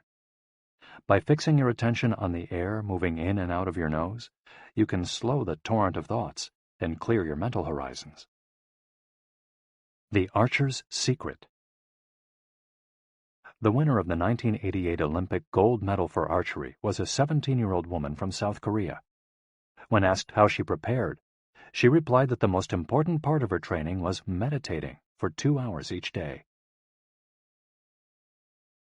If we want to get better at reaching a state of flow, meditation is an excellent antidote to our smartphones and their notifications constantly clamoring for our attention. One of the most common mistakes among people starting to meditate is worrying about doing it right, achieving absolute mental silence or reaching nirvana. The most important thing is to focus on the journey. Since the mind is a constant swirl of thoughts, ideas, and emotions, slowing down the centrifuge, even for just a few seconds, can help us feel more rested and leave us with a sense of clarity. In fact, one of the things we learn in the practice of meditation is not to worry about anything that flits across our mental screen. The idea of killing our boss might flash into our mind, but we simply label it as a thought and let it pass like a cloud, without judging or rejecting it. It's only a thought, one of the 60,000 we have every day, according to some experts. Meditation generates alpha and theta brainwaves. For those experienced in meditation, these waves appear right away, while it might take half an hour for a beginner to experience them. These relaxing brainwaves are the ones that are activated right before we fall asleep, as we lie in the sun or right after taking a hot bath. We all carry a spa with us everywhere we go. It's just a matter of knowing how to get in. something anyone can do with a bit of practice. Humans as ritualistic beings. Life is inherently ritualistic. We could argue that humans naturally follow rituals that keep us busy. In some modern cultures, we've been forced out of our ritualistic lives to pursue goal after goal in order to be seen as successful. But throughout history, humans have always been busy. We were hunting, cooking, farming, exploring, and raising families, activities that were structured as rituals to keep us busy throughout our days. But in an unusual way, rituals still permeate daily life and business practices in modern Japan. The main religions in Japan, Confucianism, Buddhism, and Shintoism, are all ones in which the rituals are more important than absolute rules. When doing business in Japan, process, manners, and how you work on something is more important than the final results. Whether this is good or bad for the economy is beyond the scope of this audiobook. What is indisputable, though, is that finding flow in a ritualistic workplace is much easier than in one in which we are continually stressed out trying to achieve unclear goals set by our bosses. Rituals give us clear rules and objectives, which help us enter a state of flow. When we have only a big goal in front of us, we might feel lost or overwhelmed by it. Rituals help us by giving us the process, the sub-steps on the path to achieving a goal. When confronted with a big goal, try to break it down into parts, and then attack each part one by one. Focus on enjoying your daily rituals, using them as tools to enter a state of flow. Don't worry about the outcome. It will come naturally. Happiness is in the doing, not in the result. As a rule of thumb, remind yourself, rituals over goals. The happiest people are not the ones who achieve the most. They're the ones who spend more time than others in a state of flow. Using flow to find your Ikigai. After hearing this chapter, you should have a better idea of which activities in your life make you enter flow. Write all of them on a piece of paper.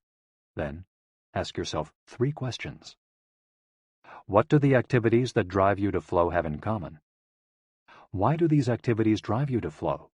For example, are all the activities you most like doing ones that you practice alone or with other people? Do you flow more when doing things that require you to move your body, or just to think? In the answers to these questions, you might find the underlying Ikigai that drives your life. If you don't, then keep searching by going deeper into what you like by spending more of your time in the activities that make you flow. Also, try new things that are not on the list of what makes you flow, but that are similar and that you're curious about. For example, if photography is something that drives you into flow, you could also try painting. You might even like it more. Or if you love snowboarding and have never tried surfing, flow is mysterious. It's like a muscle. The more you train it, the more you will flow, and the closer you'll be to your Ikigai.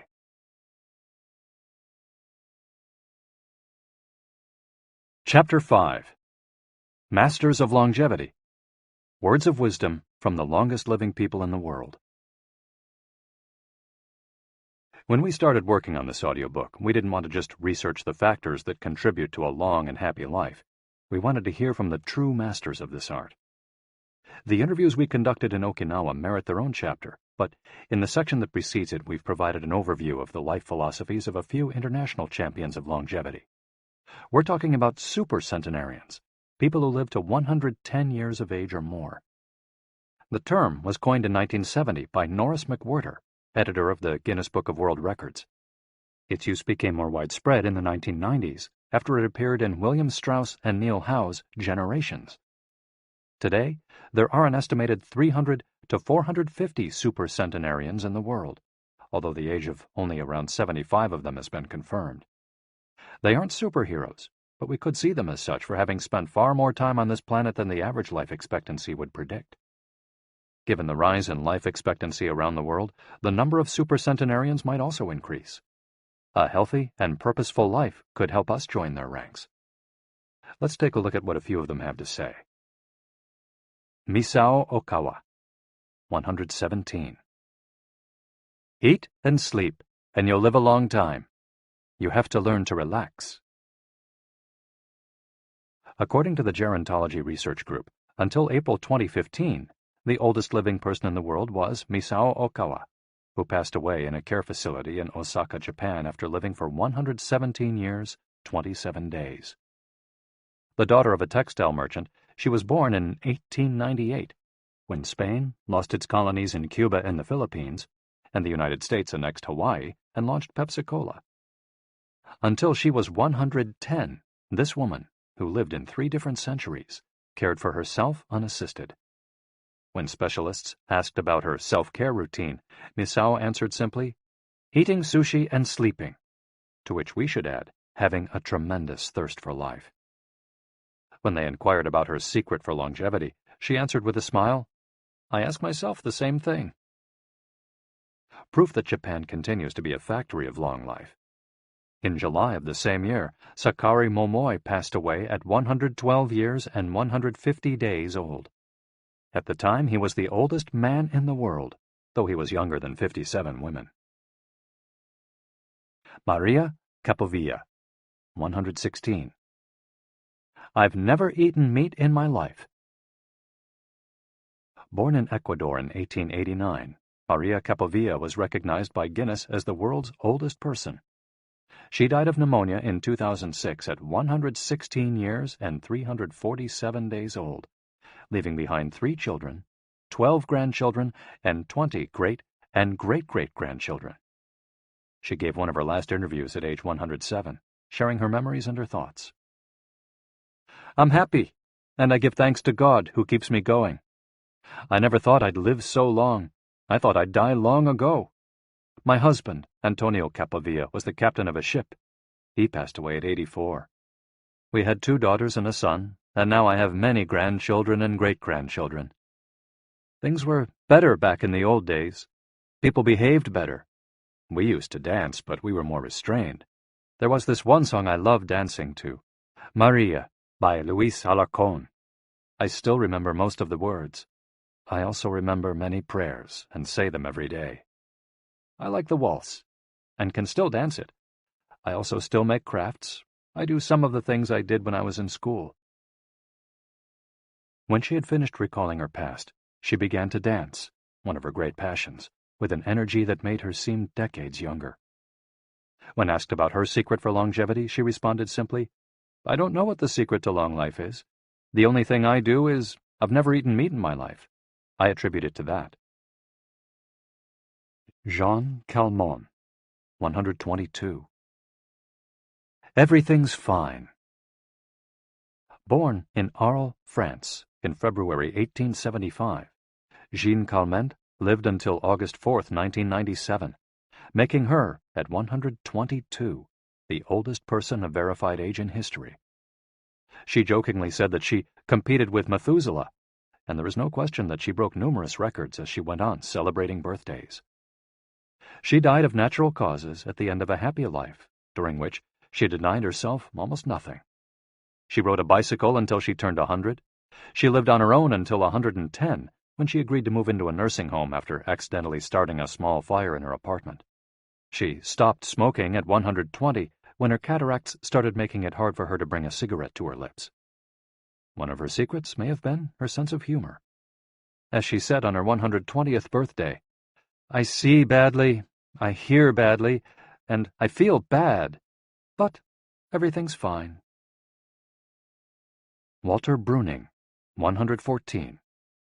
If you keep your mind and body busy, you'll be around a long time. Born in Minnesota in 1896, Walter Bruning was able to see 3 centuries in his lifetime. He died in Montana in 2011 from natural causes. He'd had 2 wives and a 50-year career on the railroad. At 83, he retired to an assisted living center in Montana, where he remained until his death. He is the second oldest man of verified age ever born in the United States. He gave many interviews in his final years, insisting that his longevity stemmed from, among other things, his habit of eating only 2 meals per day and working for as many hours as he could. Your mind and your body, you keep both busy, he said on his 112th birthday. You'll be here a long time. Back then, he was still exercising every day. Among Bruning's other secrets, he had a habit of helping others and he wasn't afraid of dying. As he declared in a 2010 interview with the Associated Press, "We're all going to die. Some people are scared of dying. Never be afraid to die, because you're born to die." Before passing away in 2011, he is said to have told a pastor that he'd made a deal with God. If he wasn't going to get better, it was time to go. Alexander Emich, 111. I just haven't died yet. Born in Poland in 1903, Alexander Emich was a chemist and parapsychologist residing in the United States, who, after the death of his predecessor in 2014, became the oldest man of authenticated age in the world. Emich himself died a year thereafter, in June of that year, leaving behind a long life rich with experiences. Emich attributed his longevity to, among other things, never drinking alcohol. "It's not as though I'd won the Nobel Prize," he said upon being declared the world's oldest man. "I never thought I'd get to be so old." When asked about his secret to living so long, his answer was, "I don't know. I just haven't died yet." Ikigai artists. The secret to long life, however, is not held by supercentenarians alone. There are many people of advanced age who, though they haven't made it into Guinness World Records, offer us inspiration and ideas for bringing energy and meaning to our lives. Artists, for example, who carry the torch of their Ikigai instead of retiring, have this power. Art, in all its forms, is an Ikigai that can bring happiness and purpose to our days. Enjoying or creating beauty is free, and something all human beings have access to. Hokusai, the Japanese artist who made woodblock prints in the ukiyo-e style and lived for 88 years, from the mid-18th to the mid-19th century, added this postscript to the first edition of his 100 Views of Mount Fuji. "All that I have produced before the age of 70 is not worth being counted. It is at the age of 73 that I have somewhat begun to understand the structure of true nature, of animals and grasses, and trees and birds, and fishes and insects. Consequently, at 80 years of age, I shall have made still more progress. At 90, I hope to have penetrated into the mystery of things. At 100 years of age, I should have reached decidedly a marvelous degree. And when I shall be 110, all that I do, every point and every line, shall be instinct with life." Following is our collection of some of the most inspirational words from artists interviewed by Camille Sweeney for the New York Times. Of those still living, none have retired, and all still enjoy their passion, which they plan to pursue until their final breath, demonstrating that when you have a clear purpose, no one can stop you. The actor Christopher Plummer, still working at 86, reveals a dark desire shared by many who love the profession. "We want to drop dead on stage. That would be a nice, theatrical way to go." Osamu Tezuka, the father of modern Japanese manga, shared this feeling. Before he died in 1989, his last words as he drew one final cartoon were, "Please, just let me work." The 86-year-old filmmaker Frederick Wiseman declared on a stroll through Paris that he likes to work, which is why he does it with such intensity. "Everybody complains about the aches and pains and all that, but my friends are either dead or are still working," he said. Carmen Herrera, a painter who just entered her 100th year, sold her first canvas at 89. Today, her work is in the permanent collections of the Tate Modern and the Museum of Modern Art.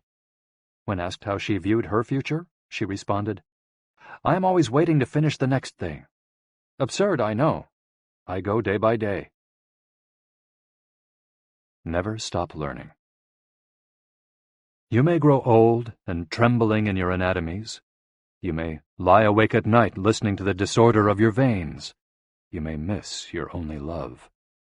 You may see the world about you devastated by evil lunatics, or know your honor trampled in the sewers of baser minds.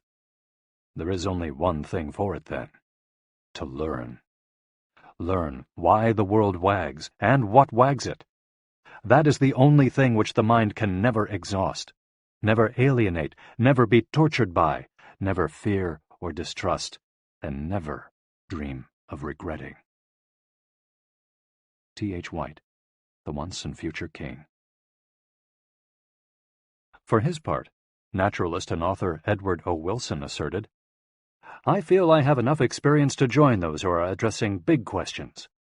About 10 years ago, when I began reading and thinking more broadly about the questions of what are we, where did we come from, and where are we going, I was astonished at how little this was being done."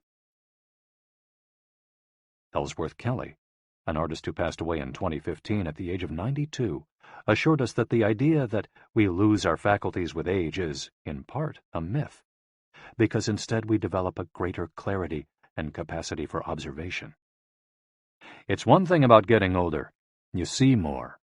Every day, I'm continuing to see new things. That's why there are new paintings. At age 86, the architect Frank Gehry reminds us that some buildings can take 7 years, from the time you're hired until you're finished, a fact that favors a patient attitude with regard to the passage of time. The man responsible for the Guggenheim Museum Bilbao, however, knows how to live in the here and now. You stay in your time. You don't go backward. I think if you relate to the time you're in, you keep your eyes and ears open, read the paper, see what's going on, stay curious about everything, you will automatically be in your time. Longevity in Japan. Because of its robust civil registry, many of those verified as having lived the longest are found in the United States. However, there are many centenarians living in remote villages in other countries. A peaceful life in the countryside seems pretty common among people who have watched a century pass. Without question, the international superstar of longevity is Japan, which has the highest life expectancy of any country in the world. In addition to a healthy diet, which we will explore in detail, and an integrated healthcare system in which people go to the doctor for regular checkups to prevent disease, longevity in Japan is closely tied to its culture, as we'll see later on.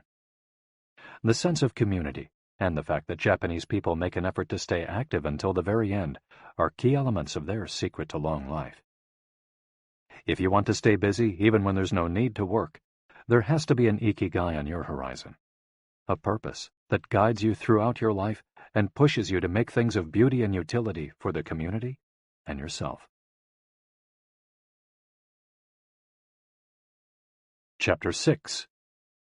Lessons from Japan's Centenarians. Traditions and Proverbs for Happiness and Longevity. To get to Ogimi, we had to fly nearly 3 hours from Tokyo to Naha, the capital of Okinawa. Several months earlier, we'd contacted the town council of a place known as the Village of Longevity to explain the purpose of our trip and our intention to interview the oldest members of the community. After numerous conversations, we finally got the help we were looking for and were able to rent a house just outside the town. 1 year after starting this project, we found ourselves on the doorstep of some of the longest living people in the world. We realized right away that time seems to have stopped there, as though the entire town were living in an endless here and now. Arriving in Ogimi. After 2 hours on the road from Naha, we're finally able to stop worrying about the traffic. To our left are the sea and an empty stretch of beach. To our right, the mountainous jungle of Okinawa's Yanbaru forests. Once Route 58 passes Nago, where Orion beer, the pride of Okinawa, is made, it skirts the coast until it reaches Ogimi. Every now and then a few little houses and stores crop up in the narrow stretch of land between the road and the base of the mountain. We pass small clusters of houses scattered here and there as we enter the municipality of Ogimi, but the town doesn't really seem to have a center. Our GPS finally guides us to our destination, the Center for the Support and Promotion of Well-Being, housed in an unattractive cinder block building right off the highway. We go in through the back door, where a man named Taira is waiting for us. Beside him is a petite, cheerful woman who introduces herself as Yuki. 2 other women immediately get up from desks and show us to a conference room. They serve us each a cup of green tea and a few shikuwasa, a small citrus fruit that packs a big nutritional punch, as we'll see later on. Taira sits down across from us in his formal suit and opens up a large planner and a 3-ring binder. Yuki sits next to him. The binder contains a list of all the town's residents, organized by age and club, or moai. Taira points out that these groups of people who help one another are characteristic of Ogimi. The moai are not organized around any concrete objective. They function more like a family. Taira also tells us that volunteer work, rather than money, drives much of what happens in Ogimi. Everyone offers to pitch in, and the local government takes care of assigning tasks. This way, everyone can be useful and feels like part of the community. Ogimi is the penultimate town before Cape Heido, the northernmost point of the largest island in the archipelago. From the top of Ogimi's mountains, we're able to look down over the whole town. Almost everything is the green of the Yanbaru jungle, making us wonder where the nearly 3,200 residents are hiding.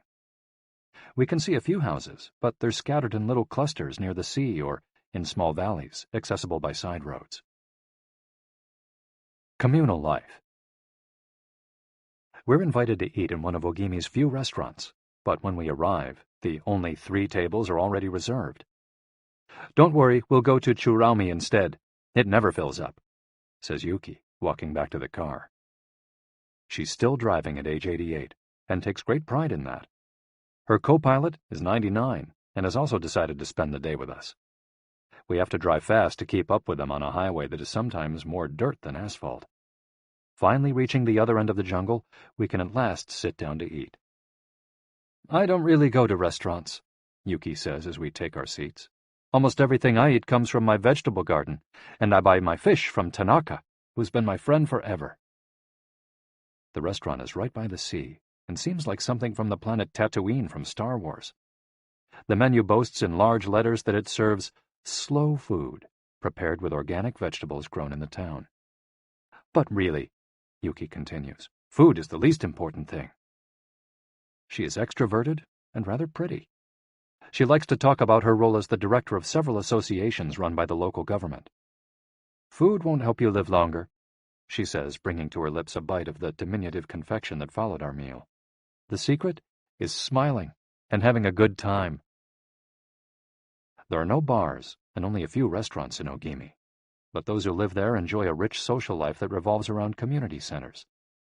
The town is divided into 17 neighborhoods, and each one has a president and several people in charge of things like culture, festivals, social activities, and longevity. Residents pay close attention to this last category. We're invited to the community center of one of the 17 neighborhoods. It's an old building right next to one of the mountains of the Yanbaru jungle, home to Bunagaya, the town's iconic sprites. The Bunagaya spirits of the Yanbaru jungle. Bunagaya are magical creatures that inhabit the Yanbaru jungle near Ogimi and its surrounding towns. They manifest as children with long red hair and like to hide in the jungle's gajumaru, banyan trees, and go fishing on the beach. Many of Okinawa's stories and fables are about Bunagaya sprites. They're mischievous, playful, and unpredictable. Locals say that the Bunagaya love the mountains, rivers, sea, trees, earth, wind, and animals, and that if you want to befriend them, you have to show respect for nature. A birthday party. When we arrive at the neighborhood's community center, we're greeted by a group of about 20 people who proudly proclaim, "The youngest among us is 83. We conduct our interviews at a large table while drinking green tea. When we finish, we're brought to an event space where we celebrate the birthdays of 3 members of the group. One woman is turning 99, another 94, and one young man has just reached 89. We sing a few songs popular in the village and finish up with "Happy Birthday" in English. The woman turning 99 blows out the candles and thanks everyone for coming to her party. We eat homemade shikawase cake and end up dancing and celebrating as though it were the birthday of a 20-something. It's the first party, but not the last, that we'll attend during our week in the village.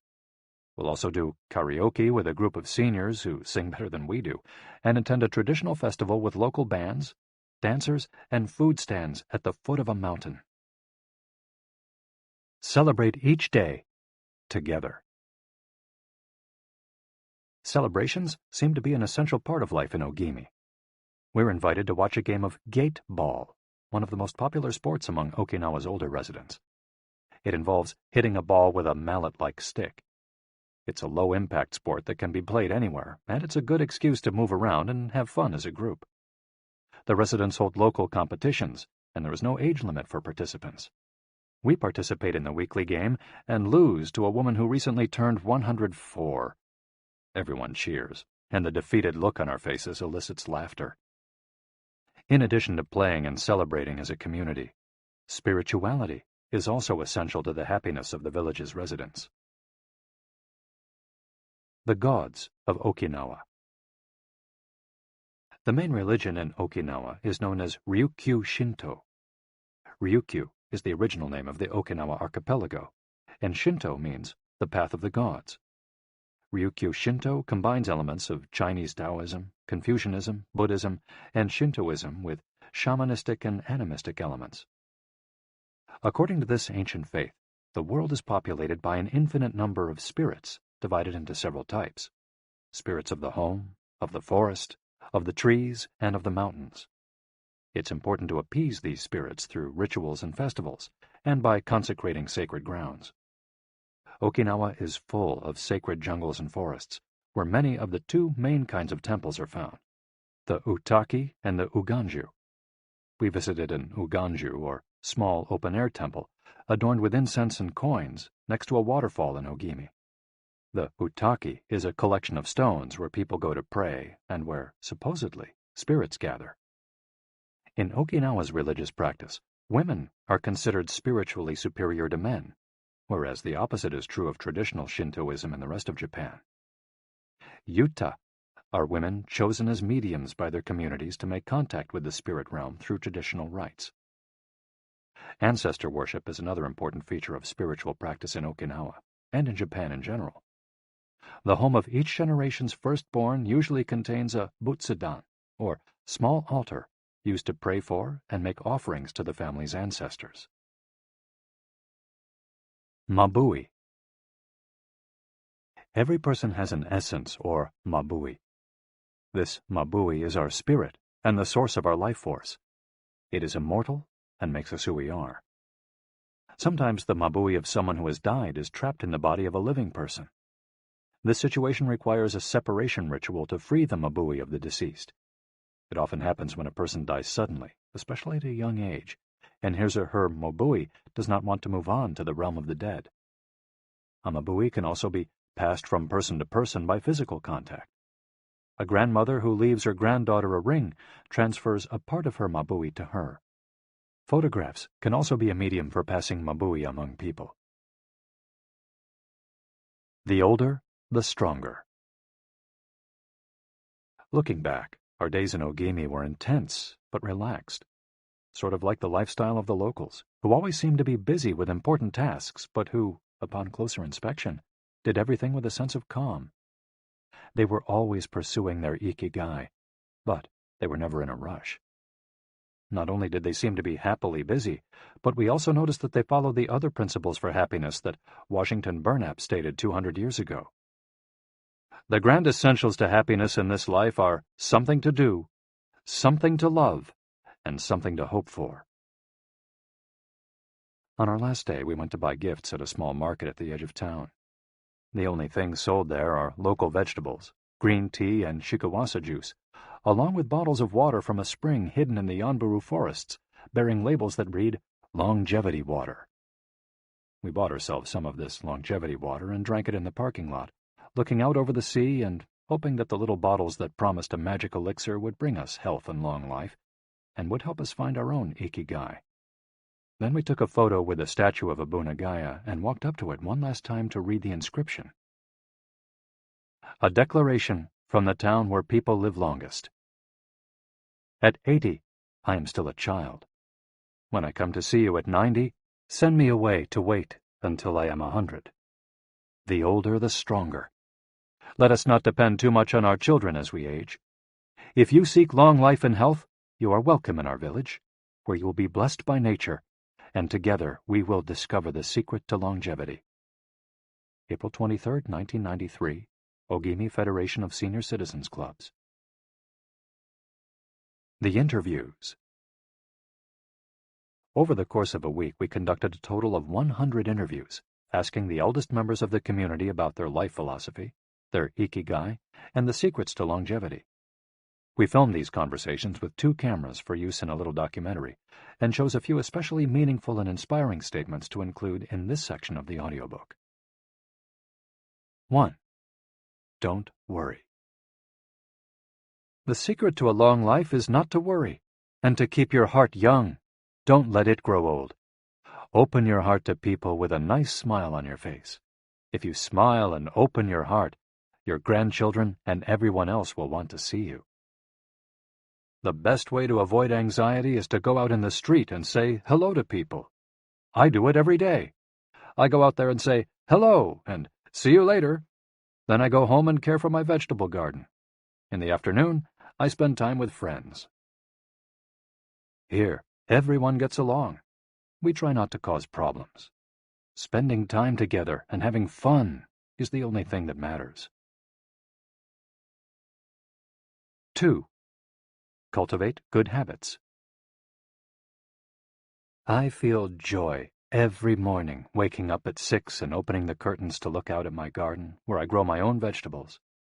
I go right outside to check on my tomatoes, my mandarin oranges. I love the sight of them. It relaxes me. After an hour in the garden, I go back inside and make breakfast. I plant my own vegetables and cook them myself. That's my Ikigai. The key to staying sharp in old age is in your fingers. From your fingers to your brain and back again. If you keep your fingers busy, you'll live to see 100. I get up at 4 every day. I set my alarm for that time, have a cup of coffee, and do a little exercise, lifting my arms. That gives me energy for the rest of the day. I eat a bit of everything. I think that's the secret. I like variety in what I eat.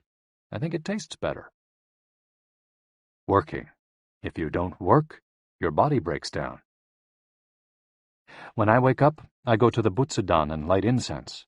You have to keep your ancestors in mind. It's the first thing I do every morning. I wake up every day at the same time, early, and spend the morning in my vegetable garden. I go dancing with my friends once a week. I do exercise every day, and every morning I go for a little walk. I never forget to do my Taiso exercises when I get up. Eating vegetables, it helps you live longer. To live a long time, you need to do 3 things. Exercise to stay healthy, eat well, and spend time with people. 3. Nurture your friendships every day. Getting together with my friends is my most important Ikigai. We all get together here and talk. It's very important. I always know I'll see them all here tomorrow, and that's one of my favorite things in life. My main hobby is getting together with friends and neighbors. Talking each day with the people you love, that's the secret to a long life. I say hello and see you later to the children on their way to school and wave at everyone who goes by me in their car. Drive safely, I say. Between 7:20 a.m. and 8:15 a.m., I'm outside on my feet the whole time, saying hello to people. Once everyone's gone, I go back inside. Chatting and drinking tea with my neighbors, that's the best thing in life. And singing together. I wake up at 5 every morning, leave the house, and walk to the sea. Then I go to a friend's house and we have tea together. That's the secret to a long life, getting together with people and going from place to place. 4. Live an unhurried life. My secret to a long life is always saying to myself, slow down and relax. You live much longer if you're not in a hurry. I make things with wicker. That's my Ikigai. The first thing I do when I wake up is pray. Then I do my exercises and eat breakfast. At 7, I calmly start working on my wicker. When I get tired at 5, I go visit my friends. Doing many different things every day. Always staying busy but doing one thing at a time without getting overwhelmed. The secret to long life is going to bed early, waking up early, and going for a walk. Living peacefully and enjoying the little things. Getting along with your friends. Spring, summer, fall, winter, enjoying each season happily. 5. Be optimistic. Every day I say to myself, today will be full of health and energy. Live it to the fullest.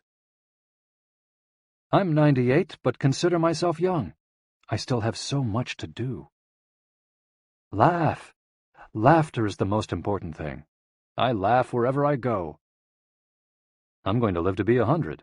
Of course I am. It's a huge motivation for me. Dancing and singing with your grandchildren is the best thing in life. I feel very fortunate to have been born here. I give thanks for it every day. The most important thing in Ogimi, in life, is to keep smiling. I do volunteer work to give back to the village a bit of what it has given to me. For example, I use my car to help friends get to the hospital. There's no secret to it. The trick is just to live. Keys to the Ogimi lifestyle. 100% of the people we interviewed keep a vegetable garden, and most of them also have fields of tea, mangoes, shikawasa, and so on. All belong to some form of neighborhood association where they feel cared for as though by family. They celebrate all the time, even little things. Music, song, and dance are essential parts of daily life. They have an important purpose in life, or several. They have an Ikigai, but they don't take it too seriously. They're relaxed and enjoy all that they do. They are very proud of their traditions and local culture. They are passionate about everything they do, however insignificant it might seem. Locals have a strong sense of yui ma'aru, recognizing the connection between people. They help each other with everything from work in the fields, harvesting sugarcane or planting rice, to building houses and municipal projects. Our friend Miyagi, who ate dinner with us on our last night in town, told us that he was building a new home with the help of all his friends, and that we could stay there the next time we were in Ogimi. They are always busy, but they occupy themselves with tasks that allow them to relax. We didn't see a single old grandpa sitting on a bench doing nothing. They're always coming and going, to sing karaoke, visit with neighbors, or play a game of gateball. Chapter 7. The Ikigai Diet. What the world's longest-living people eat and drink. According to the World Health Organization, Japan has the highest life expectancy in the world, 85 years for men and 87.3 years for women. Moreover, it has the highest ratio of centenarians in the world, more than 520 for every million people, as of September 2016. While life expectancy in Japan is high overall, Okinawa exceeds the national average. Okinawa is one of the areas in Japan that were most affected by World War II. As a result not only of conflicts on the battlefield, but also of hunger and a lack of resources once the war ended, the average life expectancy was not very high during the 1940s and 1950s. As Okinawans recovered from the destruction, however, they came to be some of the country's longest-living citizens. What secrets to long life do the Japanese hold? What is it about Okinawa that makes it the best of the best in terms of life expectancy? Experts point out that, for one thing, Okinawa is the only province in Japan without trains. Its residents have to walk or cycle when not driving. It's also the only province that has managed to follow the Japanese government's recommendation of eating less than 10 grams of salt per day. Okinawa's Miracle Diet. The mortality rate from cardiovascular disease in Okinawa is the lowest in Japan, and diet almost certainly has a lot to do with this. It's no coincidence that the Okinawa diet is so often discussed around the world at panels on nutrition. The most concrete and widely cited data on diet in Okinawa came from studies by Makoto Suzuki, a cardiologist at the University of Ryukyus, who has published more than 700 scientific articles on nutrition and aging in Okinawa since 1970. Bradley J. Wilcox and D. Craig Wilcox joined Makoto Suzuki's research team and published a book considered the Bible on the subject, The Okinawa Program. They reached the following conclusions. Locals eat a wide variety of foods, especially vegetables. Variety seems to be key. A study of Okinawa's centenarians showed that they ate 206 different foods, including spices, on a regular basis. They ate an average of 18 different foods each day, a striking contrast to the nutritional poverty of our fast food culture. They eat at least 5 servings of fruits and vegetables every day. At least 7 types of fruits and vegetables are consumed by Okinawans on a daily basis. The easiest way to check if there's enough variety on your table is to make sure you're eating the rainbow. A table featuring red peppers, carrots, spinach, cauliflower, and eggplant, for example, offers great color and variety. Vegetables, potatoes, legumes, and soy products, such as tofu, are the staples of an Okinawan's diet. More than 30% of their daily calories come from vegetables. Grains are the foundation of their diet. Japanese people eat white rice every day, sometimes adding noodles. Rice is the primary food in Okinawa as well. They rarely eat sugar. And if they do, it's cane sugar. We drove through several sugarcane fields every morning on our way to Ogimi, and even drank a glass of cane juice at Nakijin Castle. Beside the stall selling the juice was a sign describing the anti-carcinogenic benefits of sugarcane. In addition to these basic dietary principles, Okinawans eat fish an average of 3 times per week. Unlike in other parts of Japan, the most frequently consumed meat is pork, though locals eat it only once or twice per week. Along these lines, Makoto Suzuki's studies indicate the following. Okinawans consume, in general, 1/3 as much sugar as the rest of Japan's population, which means that sweets and chocolate are much less a part of their diet. They also eat practically half as much salt as the rest of Japan, 7 grams per day compared to an average of 12.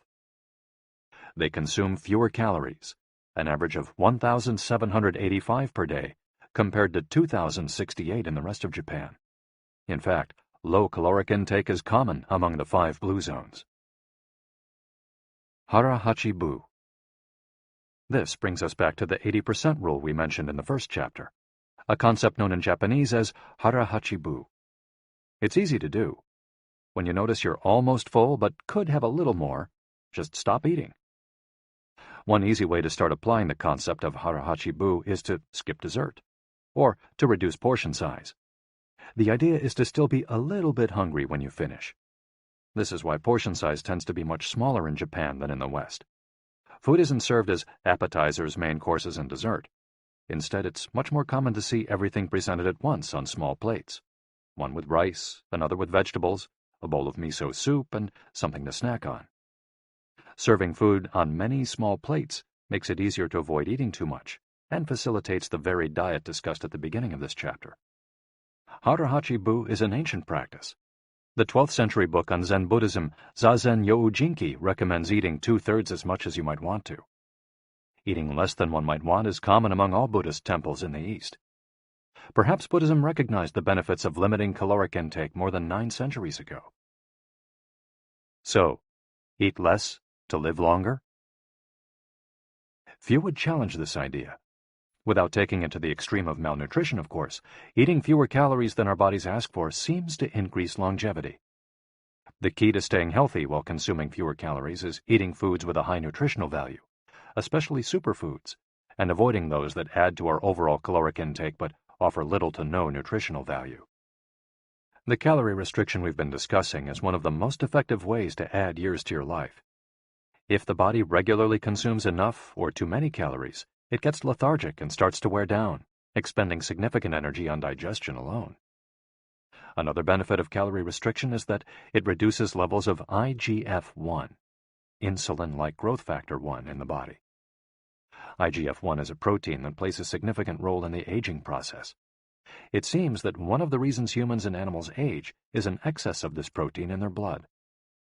Whether calorie restriction will extend lifespan in humans is not yet known, but data increasingly indicate that moderate calorie restriction with adequate nutrition has a powerful protective effect against obesity, type 2 diabetes, inflammation, hypertension, and cardiovascular disease, and reduces metabolic risk factors associated with cancer. An alternative to following the 80% rule on a daily basis is to fast for 1 or 2 days each week. The 5-2, or fasting diet, recommends 2 days of fasting, consuming fewer than 500 calories every week and eating normally on the other 5 days. Among its many benefits, fasting helps cleanse the digestive system and allows it to rest. 15 natural antioxidants found in the Okinawan diet. Antioxidants are molecules that slow down the oxidation process in cells, neutralizing the free radicals that cause damage and accelerate aging. The antioxidant power of green tea, for example, is well known and will be discussed later at greater length. Because they are rich in antioxidants and are eaten nearly every day in the region, these 15 foods are considered keys to Okinawan vitality. Tofu, miso, tuna, carrots, goya, a bitter melon, kombu, sea kelp, cabbage, nori, seaweed, onion, soy sprouts, hechima, a cucumber-like gourd, soybeans, boiled or raw, sweet potato, peppers, and sanpin-cha, jasmine tea. Sanpin-cha, the reigning infusion in Okinawa. Okinawans drink more sanpin-cha, a mix of green tea and jasmine flowers, than any other kind of tea. The closest approximation in the West would be the jasmine tea that usually comes from China. A 1988 study conducted by Hiroko Sho at the Okinawa Institute of Science and Technology indicates that jasmine tea reduces blood cholesterol levels. Sanpin-cha can be found in many different forms in Okinawa and is even available in vending machines. In addition to all the antioxidant benefits of green tea, it boasts the benefits of jasmine, which include reducing the risk of heart attack, strengthening the immune system, helping relieve stress, lowering cholesterol. Okinawans drink an average of 3 cups of sanpin-cha every day. It might be hard to find exactly the same blend in the West, but we can drink jasmine tea or even a high-quality green tea instead. The secrets of green tea. Green tea has been credited for centuries with significant medicinal properties. Recent studies have confirmed its many benefits and have attested to the importance of this ancient plant in the longevity of those who drink it often. Originally from China, where it's been consumed for millennia, green tea didn't make its way to the rest of the world until just a few centuries ago. Unlike other teas, and as a result of being air-dried without fermentation, it retains its active elements even after being dried and crumbled. It offers meaningful health benefits such as controlling cholesterol, lowering blood sugar levels, improving circulation, protection against the flu, vitamin C, promoting bone health, fluoride, protection against certain bacterial infections, protection against UV damage, cleansing, and diuretic effects. White tea, with its high concentration of polyphenols, may be even more effective against aging. In fact, it's considered to be the natural product with the greatest antioxidant power in the world, to the extent that 1 cup of white tea might pack the same punch as a dozen glasses of orange juice. In summary, drinking green or white tea every day can help us reduce the free radicals in our bodies, keeping us young longer. The powerful shikuwasa. Shikuwasa is the citrus fruit par excellence of Okinawa, and Ogimi is its largest producer in all of Japan. The fruit is extremely acidic. It's impossible to drink shikuwasa juice without diluting it first with water. Its taste is somewhere between that of a lime and a mandarin orange, to which it bears a family resemblance. Shikuwasas also contain high levels of nobiletin, a flavonoid rich in antioxidants. All citrus fruits, grapefruits, oranges, lemons, are high in nobiletin, but Okinawa's shikuwasas have 40 times as much as oranges. Consuming nobiletin has been proven to protect us from arteriosclerosis, cancer, type 2 diabetes, and obesity in general. Shikuwasas also contain vitamins C and B, beta-carotene, and minerals. They're used in many traditional dishes and to add flavor to food and are squeezed to make juice. While conducting research at the birthday parties of the town's grandparents, we were served shikuwasa cake. The antioxidant canon for Westerners. In 2010, the UK's Daily Mirror published a list of foods recommended by experts to combat aging. Among these foods readily available in the West are vegetables, such as broccoli and chard, for their high concentration of water, minerals, and fiber. Oily fish, such as salmon, mackerel, tuna, and sardines for all the antioxidants in their fat. Fruits, such as citrus, strawberries, and apricots.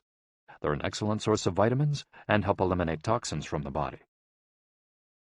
Berries, such as blueberries and goji berries.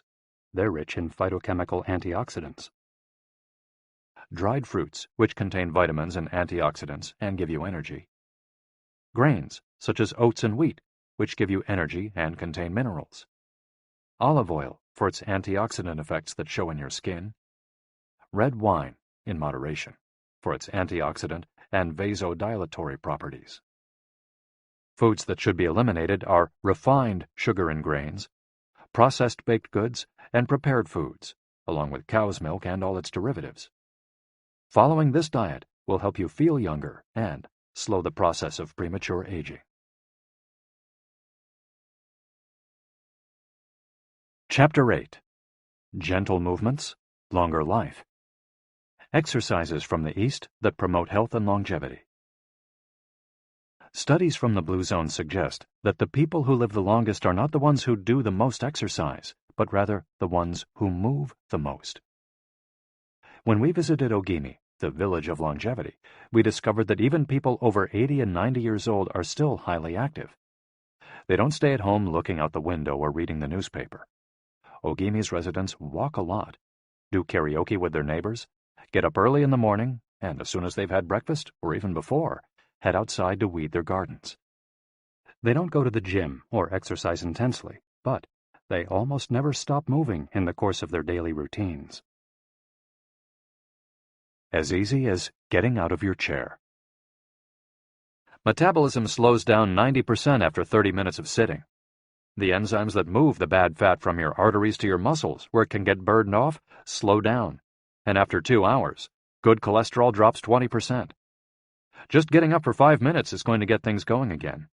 These things are so simple they're almost stupid, says Gavin Bradley in a 2015 interview with Bridget Schulte for The Washington Post. Bradley is one of the preeminent experts on the subject, and the director of an international organization dedicated to building awareness of how detrimental sitting all the time can be to our health. If we live in a city, we might find it hard to move in natural and healthy ways every day, but we can turn to exercises that have proven for centuries to be good for the body. The Eastern disciplines for bringing body, mind, and soul into balance have become quite popular in the West, but in their countries of origin, they've been used for ages to promote health. Yoga, originally from India, though very popular in Japan, and China's Qigong and Tai Chi, among other disciplines, seek to create harmony between a person's body and mind so they can face the world with strength, joy, and serenity. They're touted as elixirs of youth, and science has endorsed the claim. These gentle exercises offer extraordinary health benefits and are particularly appropriate for older individuals who have a harder time staying fit. Tai Chi has been shown, among other things, to slow the development of osteoporosis and Parkinson's disease, to increase circulation, and to improve muscle tone and flexibility. Its emotional benefits are just as important. It's a great shield against stress and depression. You don't need to go to the gym for an hour every day or run marathons. As Japanese centenarians show us, all you need is to add movement to your day. Practicing any of these Eastern disciplines on a regular basis is a great way to do so. An added benefit is that they all have well-defined steps, and as we heard in Chapter 4, disciplines with clear rules are good for flow. If you don't like any of these disciplines, feel free to choose a practice that you love and that makes you move. Following, we'll take a look at some of the practices that promote health and longevity. But first, a little appetizer. A singularly Japanese exercise for starting your day. Radio Taiso. This morning warm-up has been around since before World War II. The radio part of its name is from when the instructions for each exercise were transmitted over the radio, but today people usually do these movements while tuned to a television channel or internet video demonstrating the steps. One of the main purposes of doing radio taiso is to promote a spirit of unity among participants. The exercises are always done in groups, usually in schools before the start of classes, and in businesses before the workday begins. Statistics show that 30% of Japanese practice radio taiso for a few minutes every morning. But radio taiso is one thing that almost everyone we interviewed in Ogimi had in common. Even the residents of the nursing home we visited dedicated at least 5 minutes every day to doing it, though some did the exercises from their wheelchairs. We joined them on their daily practice, and we felt refreshed for the rest of the day. When these exercises are done in a group, it's usually on a sports field or in a large reception hall, and typically involves some kind of loudspeaker. The exercises take 5 or 10 minutes, depending on whether you do all or only some of them. They focus on dynamic stretching and increasing joint mobility. One of the most iconic Radio Taiso exercises consists of simply raising your arms above your head and then bringing them down in a circular motion. It's a tool to wake up the body, an easy mobility workout that is low in intensity and that focuses on exercising as many joints as possible. It might seem basic, but in our modern lives, we can spend days without raising our arms above our ears. Think about it. Our arms are down when using computers, when using smartphones, when reading books. One of the few times we raise our hands over our heads is when reaching for something in a cupboard or closet, while our ancestors were raising their hands over their heads all the time when gathering things from trees. Radio Taiso helps us to practice all the basic movements of the body. Yoga. Popular in Japan as well as in the West, yoga can be done by almost anyone. Some of its poses have even been adapted for pregnant women and practitioners with physical disabilities. Yoga comes from India, where it was developed millennia ago to unite our mental and physical elements. The word yoga itself comes from the Sanskrit term for yoke, which refers to the crosspiece that binds draft animals to one another and to the cart they're pulling. Yoga strives to unite body and mind in the same way, guiding us toward a healthy lifestyle in harmony with the world around us. The main objectives of yoga are to bring us closer to our human nature, mental and physical purification, to bring us closer to the divine. Styles of yoga. Though all are oriented towards similar goals, there are many different types of yoga that vary according to the traditions and texts from which they were developed. The differences among them lie, as the masters say, in the path taken to the summit of our best self. Jnana Yoga. The yoga of wisdom, the search for discipline and mental growth. Karma Yoga focuses on action, on tasks and duties that benefit oneself and one's community. Bhakti Yoga, the yoga of devotion and surrender to the divine. Mantra Yoga focuses on the recitation of mantras to reach a state of relaxation. Kundalini Yoga combines diverse steps to reach the desired mental state. Raja Yoga, also known as the royal path, encompasses a range of steps geared toward achieving communion with oneself and others. Hatha Yoga, the most widespread form in the West and Japan, characterized by asanas, or poses, combined in a quest for balance. How to do a sun salutation. The sun salutation is one of the most iconic exercises in Hatha Yoga. To do it, you simply have to follow these 12 basic movements. 1. With your feet together, stand up straight, but keep your muscles relaxed. Exhale. 2. Place the palms of your hands together in front of your chest. From this position, inhale as you raise your arms above your head and bend backwards slightly. 3. Exhale as you bend forward until you touch the ground with the palms of your hands, without bending your knees. 4. Stretch one leg back to touch the floor with the tips of your toes. Inhale. 5. Bring the other leg back, keeping your legs and arms straight as you hold your breath. 6. As you exhale, bend your arms and bring your chest to the ground, and then forward, resting your knees on the ground. 7. Straighten your arms and bend your spine back, keeping the lower half of your body on the ground. Inhale. 8. With your hands and feet on the ground, lift your hips until your arms and legs are straight and your body forms an upside-down V. Exhale throughout the movement. 9. Bring forward the same leg you'd stretched back earlier and bend it so that your knee and foot are aligned under your head and between your hands. Inhale. 10. Exhale as you bring your back foot forward and straighten your legs, keeping your hands on the ground as in posture 3. 11. Bring your arms above your head with your palms together and bend backwards slightly as you did in posture 2 while you inhale. 12. Lower your arms to their initial position in mountain pose while you exhale. You've just greeted the sun. Now you're ready to have a fantastic day. Tai Chi. Also known as Tai Chi Chuan, Tai Chi is a Chinese martial art that can be traced back hundreds of years to Buddhism and Confucianism. It's very popular in Japan, too. According to Chinese tradition, it was created by the Taoist master and martial arts practitioner Zhang Sanfeng, though it was Yang Luchan who in the 19th century brought the form to the rest of the world. Tai Chi was originally a neijia, or internal martial art, meaning its goal was personal growth. Focused on self-defense, it teaches those who practice it to defeat their adversaries by using the least amount of force possible and by relying on agility.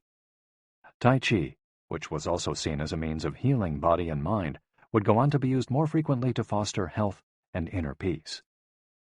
To encourage its citizens to be more active, the Chinese government promoted it as an exercise, and it lost its original connection to martial arts, becoming instead a source of health and well-being, accessible to all. Styles of Tai Chi. There are different schools and styles of Tai Chi. The following are the best known. Chen style alternates between slow movements and explosive ones. Yang style, the most widespread of the forms, characterized by slow, fluid movements. Wu style utilizes small, slow, deliberate movements. Hao style, centered on internal movements, with almost microscopic external movements, one of the least practiced forms of Tai Chi, even in China. Despite their differences, these styles all have the same objectives. 1. To control movement through stillness. 2. To overcome force through finesse. 3. To move second and arrive first. 4. To know yourself and your opponent. The 10 basic principles of Tai Chi. According to the master Yang Cheng Fu, the correct practice of Tai Chi follows 10 basic principles. 1. Elevate the crown of your head and focus all your energy there. 2. Tighten your chest and expand your back to lighten your lower body. 3. Relax your waist and let it guide your body. 4. Learn to differentiate between heaviness and lightness, knowing how your weight is distributed. 5. Relax the shoulders to allow free movement of the arms and promote the flow of energy. 6. Value the agility of the mind over the strength of the body. 7. Unify the upper and lower body so they act in concert. 8. Unify the internal and the external to synchronize mind, body, and breath. 9. Do not break the flow of your movement. Maintain fluidity and harmony. 10. Look for stillness in movement. An active body leads to a calm mind. Imitating clouds. One of the best-known movements in Tai Chi consists of following the form of clouds in an exercise called wave hands like clouds. Here are the steps. 1. Extend your arms in front of you with your palms down. 2. Turn your palms to face in, as though you were hugging a tree trunk. 3. Open your arms out to the side. 4. Bring the left arm up and center, and the right arm down and center. 5. Trace the shape of a ball in front of your body. 6. Turn your left palm toward your face. 7. Shift your weight to your left foot and pivot from your hip toward that side while your eyes follow the movement of your hand. 8. Bring your left hand to your waist and your right hand in front of your face. 9. shift your weight to your right foot. 10. Pivot toward your right, looking at your raised right hand the entire time. 11. Repeat this movement fluidly, shifting your weight from one foot to the other as you reposition your hands. 12. Stretch your arms out in front of you again and bring them down slowly, returning to your initial position. Qigong, also known as Qi Kung. Its name combines Qi, life force or energy, and Gong, work, indicating that the form works with the individual's life force. Though relatively modern, especially under its current name, the art of Qigong is based on the Tao Yin, an ancient art meant to foster mental and physical well-being. The practice began to appear in reports on training in martial arts at the beginning of the 20th century, and by the 1930s was being used in hospitals. The Chinese government later popularized it, as it had done with Tai Chi. Qigong involves static and dynamic physical exercises that stimulate respiration in a standing, seated, or reclined position. There are many different styles of Qigong, but all of them seek to strengthen and regenerate Qi.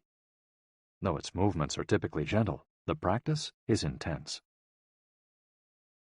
Benefits of Qigong. According to numerous international scientific studies, Qigong, like Tai Chi and yoga, offers significant health benefits. The following stand out among those proven through scientific research, as observed by Dr. Kenneth M. Sancer of San Francisco's Qigong Institute in his article, Medicinal Applications of Qigong. Modification of brainwaves. Improved balance of sex hormones. Lower mortality rate from heart attacks. Lower blood pressure in patients with hypertension. Greater bone density. Better circulation. Deceleration of symptoms associated with senility. Greater balance and efficiency of bodily functions. Increased blood flow to the brain and greater mind-body connection. Improved cardiac function. Reduction in the secondary effects of cancer treatments. Practicing these arts not only keeps us in shape, it also helps extend our lives. Methods for practicing Qigong. In order to practice Qigong correctly, we should remember that our life energy flows through our whole body. We should know how to regulate its many parts. 1. Tiao Shen. Regulating the body by adopting the correct posture. It's important to be firmly rooted to the ground. 2. Tiao Shi. Regulating the breath until it is calm, steady, and peaceful. 3. Tiao Xin. Regulating the mind, the most complicated part as it implies emptying the mind of thoughts. Tiao Qi. Regulating the life force through the regulation of the 3 prior elements so that it flows naturally. 5. Tiao Shen. Regulating the spirit. The spirit is both strength and root in battle, as Yang Jwing-Ming explains in The Essence of Taiji Qigong. In this way, the whole organism will be prepared to work together toward a single goal. The 5 elements of Qigong. One of Qigong's best-known exercises is a series representing the 5 elements: earth, water, wood, metal, and fire. This series of movements seeks to balance the 5 currents of energy in order to improve brain and organ function. There are several ways to do these movements. In this case, we're following the model of Professor Maria Isabel Garcia Monreal from the Qigong Institute in Barcelona. Earth. 1. Stand with your legs apart and your feet directly below your shoulders. 2. Turn your feet outwards slightly to straighten the posture. 3. Keep your shoulders relaxed and down, and your arms loose at your sides, slightly away from your body. This is the Wu Qi, or rooted posture. 4. As you inhale, raise your arms in front of you until your hands are level with your shoulders, your palms facing down. 5. Exhale as you bend your knees and bring your arms down until your hands are level with your stomach, your palms facing in. 6. Hold this position for a few seconds, focusing on your breath. Water. Starting from earth posture, bend your knees into a squat, keeping your chest upright and exhaling throughout. 2. Press your coccyx downward to stretch your lumbar spine. 3. As you inhale, stand to return to earth posture. 4. Repeat twice for a total of 3. Wood. 1.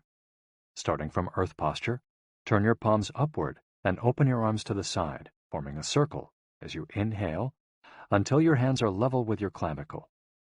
Turn your hands so that your palms and elbows point downward while keeping your shoulders relaxed.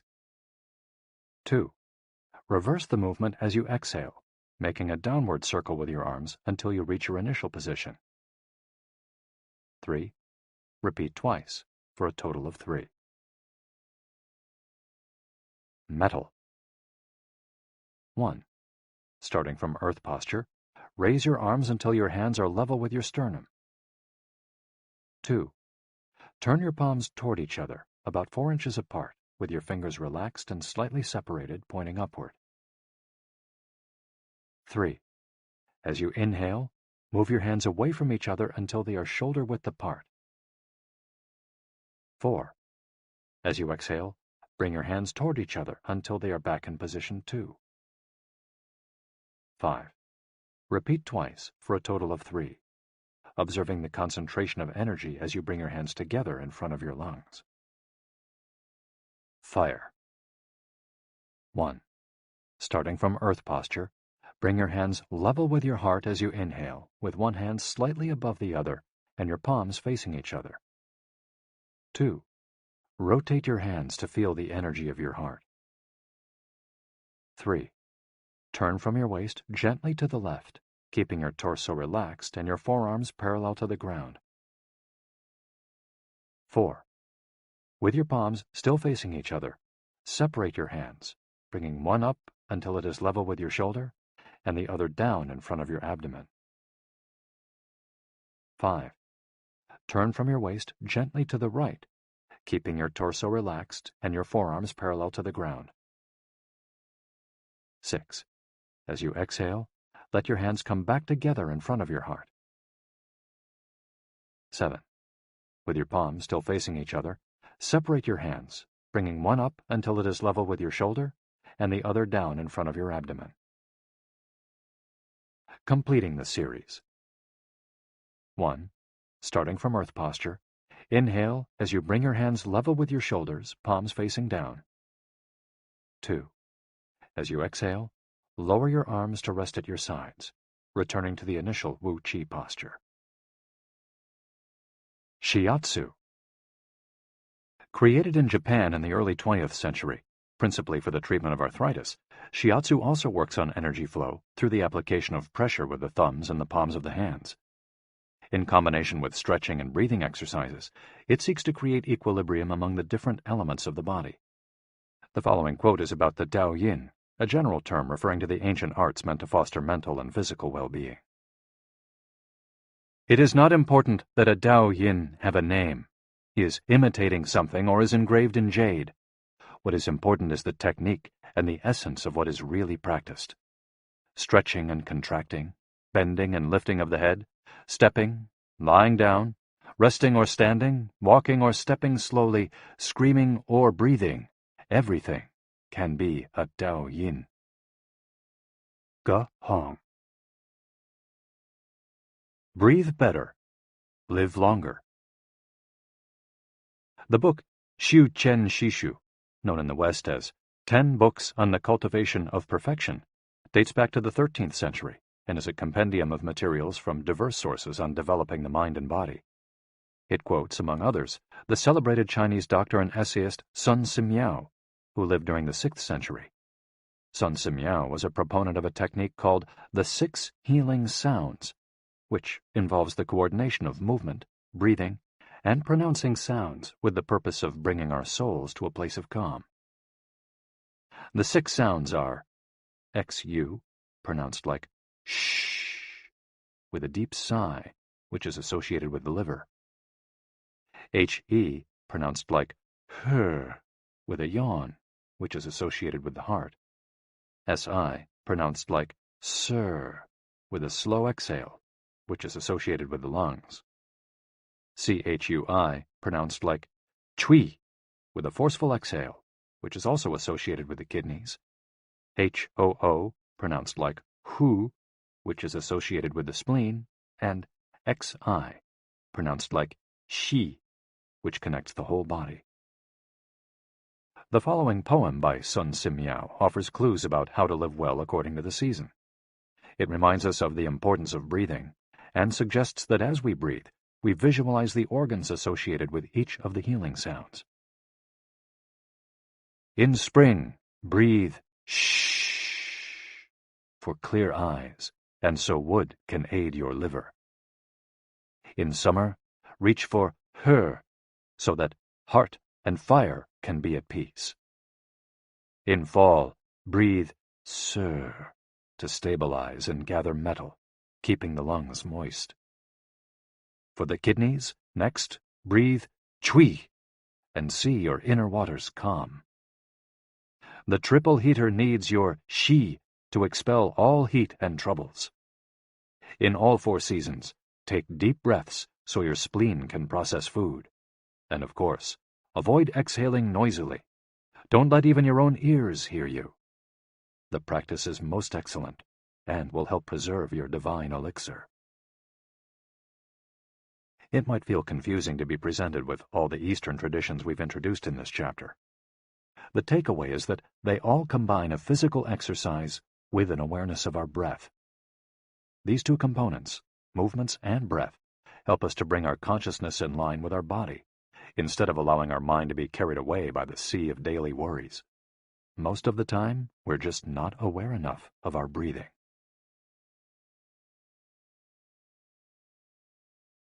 Chapter 9. Resilience and Wabi-sabi. How to face life's challenges without letting stress and worry age you. What is resilience? One thing that everyone with a clearly defined Ikigai has in common is that they pursue their passion no matter what. They never give up, even when the cards seem stacked against them or they face one hurdle after another. We're talking about resilience, a concept that's become influential among psychologists. But resilience isn't just the ability to persevere. As we'll hear in this chapter, it's also an outlook we can cultivate to stay focused on the important things in life, rather than what is most urgent, and keep ourselves from being carried away by negative emotions. In the final section of the chapter, we'll explore techniques that go beyond resilience to cultivate anti-fragility. Sooner or later, we all have to face difficult moments, and the way we do this can make a huge difference to our quality of life. Proper training for our mind, body, and emotional resilience is essential for confronting life's ups and downs. Nana Korobiaoki. Fall 7 times. Rise 8. Japanese proverb. Resilience is our ability to deal with setbacks. The more resilient we are, the easier it will be to pick ourselves up and get back to what gives meaning to our lives. Resilient people know how to stay focused on their objectives, on what matters, without giving in to discouragement. Their flexibility is the source of their strength. They know how to adapt to change and to reversals of fortune. They concentrate on the things they can control and don't worry about those they can't. In the words of the famous Serenity Prayer by Reinhold Niebuhr, God, give us grace to accept with serenity the things that cannot be changed, courage to change the things which should be changed, and the wisdom to distinguish the one from the other. Emotional resilience through Buddhism and Stoicism. Siddhartha Gautama, Buddha, was born a prince of Kapilavastu, Nepal, and grew up in a palace, surrounded by riches. At 16, he married and had a child. Not satisfied by his family's wealth, at 29, he decided to try a different lifestyle and ran away from the palace to live as an ascetic. But it wasn't asceticism that he was looking for. It didn't offer the happiness and well-being he sought. Neither wealth nor extreme asceticism worked for him. He realized that a wise person should not ignore life's pleasures. A wise person can live with these pleasures, but should always remain conscious of how easy it is to be enslaved by them. Zeno of Citium began his studies with the Cynics. The Cynics also led ascetic lives, leaving behind all earthly pleasures. They lived in the street, and the only thing they owned was the clothing on their backs. Seeing that cynicism did not give him a sense of well-being, Zeno abandoned its teachings to found the school of Stoicism, which centers on the idea that there is nothing wrong with enjoying life's pleasures as long as they do not take control of your life as you enjoy them. You have to be prepared for those pleasures to disappear. The goal is not to eliminate all feelings and pleasures from our lives, as in cynicism, but to eliminate negative emotions. Since their inception, one of the objectives of both Buddhism and Stoicism has been to control pleasure, emotions, and desires. Though the philosophies are very different, both aim to curb our ego and control our negative emotions. Both Stoicism and Buddhism are, at their roots, methods for practicing well-being. According to Stoicism, our pleasures and desires are not the problem. We can enjoy them as long as they don't take control of us. The Stoics viewed those who were able to control their emotions as virtuous. What's the worst thing that could happen? We finally land our dream job, but after a little while we're already hunting for a better one. We win the lottery and buy a nice car, but then decide we can't live without a sailboat. We finally win the heart of the man or woman we've been pining for, and suddenly we find we have a wandering eye. People can be insatiable. The Stoics believe that these kinds of desires and ambitions are not worth pursuing. The objective of the virtuous person is to reach a state of tranquility, apatheia, the absence of negative feelings such as anxiety, fear, shame, vanity, and anger, and the presence of positive feelings such as happiness, love, serenity, and gratitude. In order to keep their minds virtuous, the Stoics practiced something like negative visualization.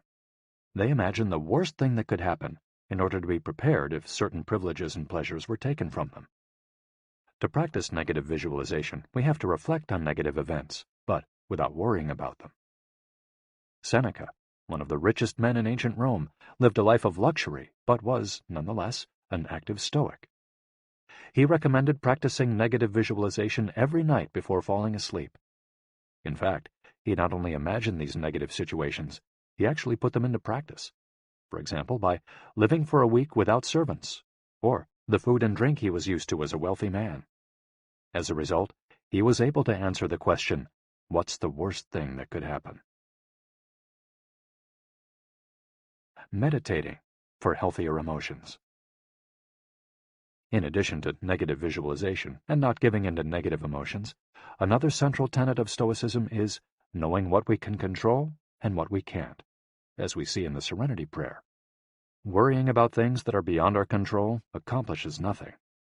We should have a clear sense of what we can change and what we can't, which in turn will allow us to resist giving in to negative emotions.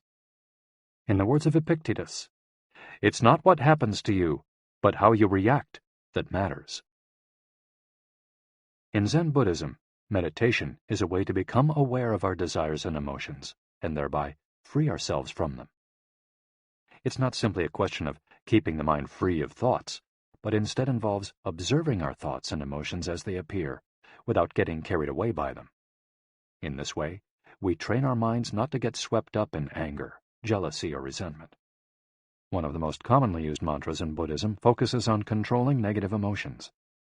Om Mani Padme Hum, in which Om is the generosity that purifies the ego, Ma is the ethics that purifies jealousy, Ni is the patience that purifies passion and desire, Pad is the precision that purifies bias, Me is the surrender that purifies greed, and Hum is the wisdom that purifies hatred.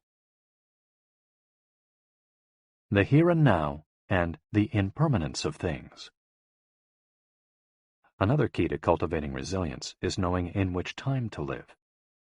Both Buddhism and Stoicism remind us that the present is all that exists, and it is the only thing we can control. Instead of worrying about the past or the future, we should appreciate things just as they are in the moment, in the now. The only moment in which you can be truly alive is the present moment, observes the Buddhist monk Thich Nhat Hanh. In addition to living in the here and now, the Stoics recommend reflecting on the impermanence of the things around us. The Roman Emperor Marcus Aurelius said that the things we love are like the leaves of a tree. They can fall at any moment with a gust of wind. He also said that changes in the world around us are not accidental, but rather form part of the essence of the universe, a rather Buddhist notion, in fact. We should never forget that everything we have and all the people we love will disappear at some point. This is something we should keep in mind, but without giving in to pessimism. Being aware of the impermanence of things does not have to make us sad. It should help us love the present moment and those who surround us. All things human are short-lived and perishable, Seneca tells us. The temporary, ephemeral, and impermanent nature of the world is central to every Buddhist discipline. Keeping this always in mind helps us avoid excessive pain in times of loss. Wabi-sabi and Ichigo-ichie. Wabi-sabi is a Japanese concept that shows us the beauty of the fleeting, changeable, and imperfect nature of the world around us. Instead of searching for beauty in perfection, we should look for it in things that are flawed, incomplete. This is why the Japanese place such value, for example, on an irregular or cracked teacup. Only things that are imperfect, incomplete, and ephemeral can truly be beautiful, because only those things resemble the natural world. A complementary Japanese concept is that of Ichigo-ichie, which could be translated as, "This moment exists only now and won't come again." It's heard most often in social gatherings as a reminder that each encounter, whether with friends, family, or strangers, is unique and will never be repeated, meaning that we should enjoy the moment and not lose ourselves in worries about the past or the future. The concept is commonly used in tea ceremonies, Zen meditation, and Japanese martial arts, all of which place emphasis on being present in the moment. In the West, we've grown accustomed to the permanence of the stone buildings and cathedrals of Europe, which sometimes gives us the sense that nothing changes, making us forget about the passage of time. Greco-Roman architecture adores symmetry, sharp lines, imposing facades, and buildings and statues of the gods that outlast the centuries. Japanese architecture, on the other hand, doesn't try to be imposing or perfect, because it is built in the spirit of wabi-sabi. The tradition of making structures out of wood presupposes their impermanence and the need for future generations to rebuild them. Japanese culture accepts the fleeting nature of the human being and everything we create. The grand shrine of Ise, for example, has been rebuilt every 20 years for centuries. The most important thing is not to keep the building standing for generations, but to preserve customs and traditions, things that can withstand the passage of time better than structures made by human hands.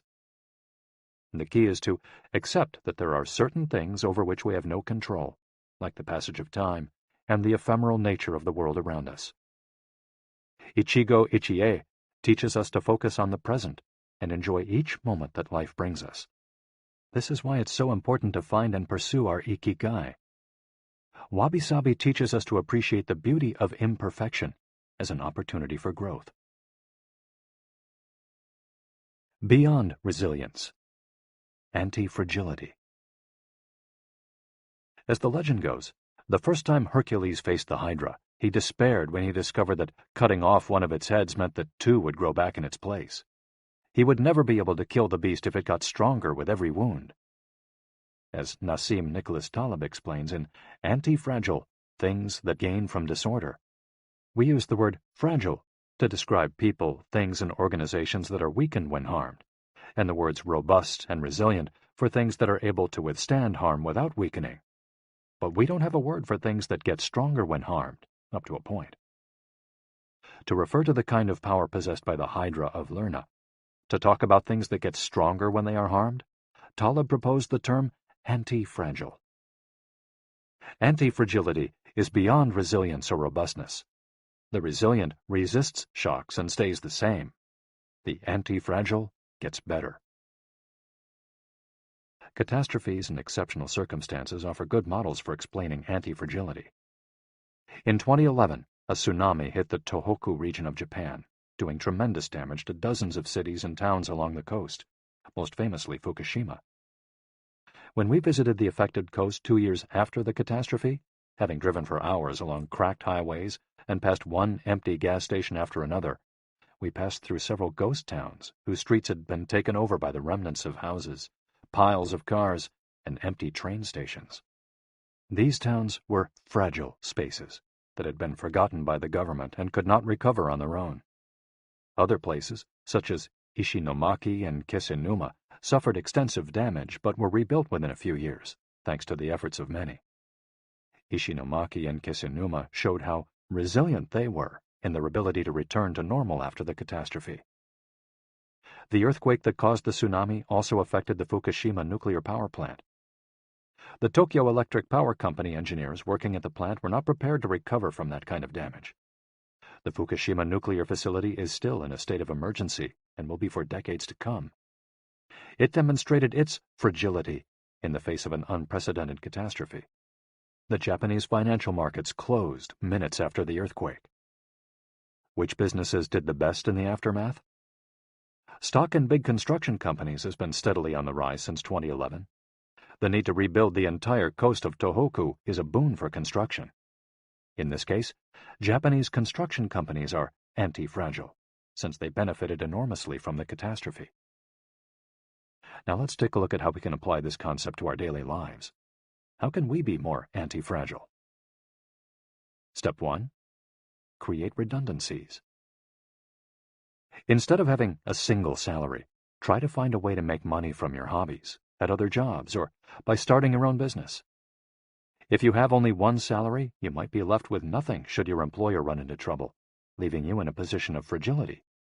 On the other hand, if you have several options and you lose your primary job, it might just happen that you end up dedicating more time to your secondary job, and maybe even make more money at it. You would have beaten that stroke of bad luck, and would be, in that case, anti-fragile. 100% of the seniors we interviewed in Ogimi had a primary and secondary occupation.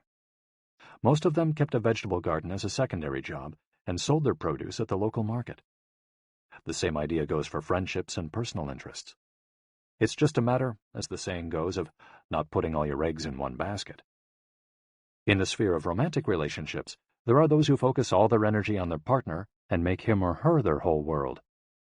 Those people lose everything if the relationship doesn't work out. Whereas, if they've cultivated strong friendships and a full life along the way, they'll be in a better position to move on at the end of a relationship. They'll be anti-fragile. Right now, you might be thinking, I don't need more than one salary, and I'm happy with the friends I've always had. Why should I add anything new? It might seem like a waste of time to add variation to our lives because extraordinary things don't ordinarily happen. We slip into a comfort zone. But the unexpected always happens, sooner or later. Step 2. Bet conservatively in certain areas and take many small risks in others. The world of finance turns out to be very useful in explaining this concept. If you have $10,000 saved up, you might put $9,000 of that into an index fund or fixed-term deposit and invest the remaining $1,000 in 10 startups with huge growth potential, say $100 in each. One possible scenario is that 3 of the companies fail. You lose $300. The value of 3 other companies goes down. You lose another $100 or $200. The value of 3 goes up. You make $100 or $200. And the value of one of the startups increases 20-fold. You make nearly $2,000, or maybe even more. You still make money, even if 3 of the businesses go completely belly up. You've benefited from the damage, just like the Hydra. The key to becoming anti-fragile is taking on small risks that might lead to great reward without exposing ourselves to dangers that might sink us, such as investing $10,000 in a fund of questionable reputation that we saw advertised in the newspaper. Step 3. Get rid of the things that make you fragile. We're taking the negative route for this exercise. Ask yourself, what makes me fragile? Certain people, things, and habits generate losses for us and make us vulnerable. Who and what are they? When we make our New Year's resolutions, we tend to emphasize adding new challenges to our lives. It's great to have this kind of objective, but setting good riddance goals can have an even bigger impact. For example, stop snacking between meals. Eat sweets only once a week. Gradually pay off all debt. Avoid spending time with toxic people. Avoid spending time doing things we don't enjoy simply because we feel obligated to do them. Spend no more than 20 minutes on Facebook each day. To build resilience into our lives, we shouldn't fear adversity, because each setback is an opportunity for growth. If we adopt an anti-fragile attitude, we'll find a way to get stronger with every blow, refining our lifestyle and staying focused on our Ikigai. Taking a hit or two can be viewed as either a misfortune or an experience that we can apply to all areas of our lives as we continually make corrections and set new and better goals. As Taleb writes in Anti-Fragile, we need randomness, mess, adventures, uncertainty, self-discovery, hear traumatic episodes, all these things that make life worth living. We encourage those interested in the concept of anti-fragility to read Nassim Nicholas Taleb's Anti-Fragile. Life is pure imperfection, as the philosophy of wabi-sabi teaches us, and the passage of time shows us that everything is fleeting. But if you have a clear sense of your Ikigai, each moment will hold so many possibilities that it will seem almost like an eternity.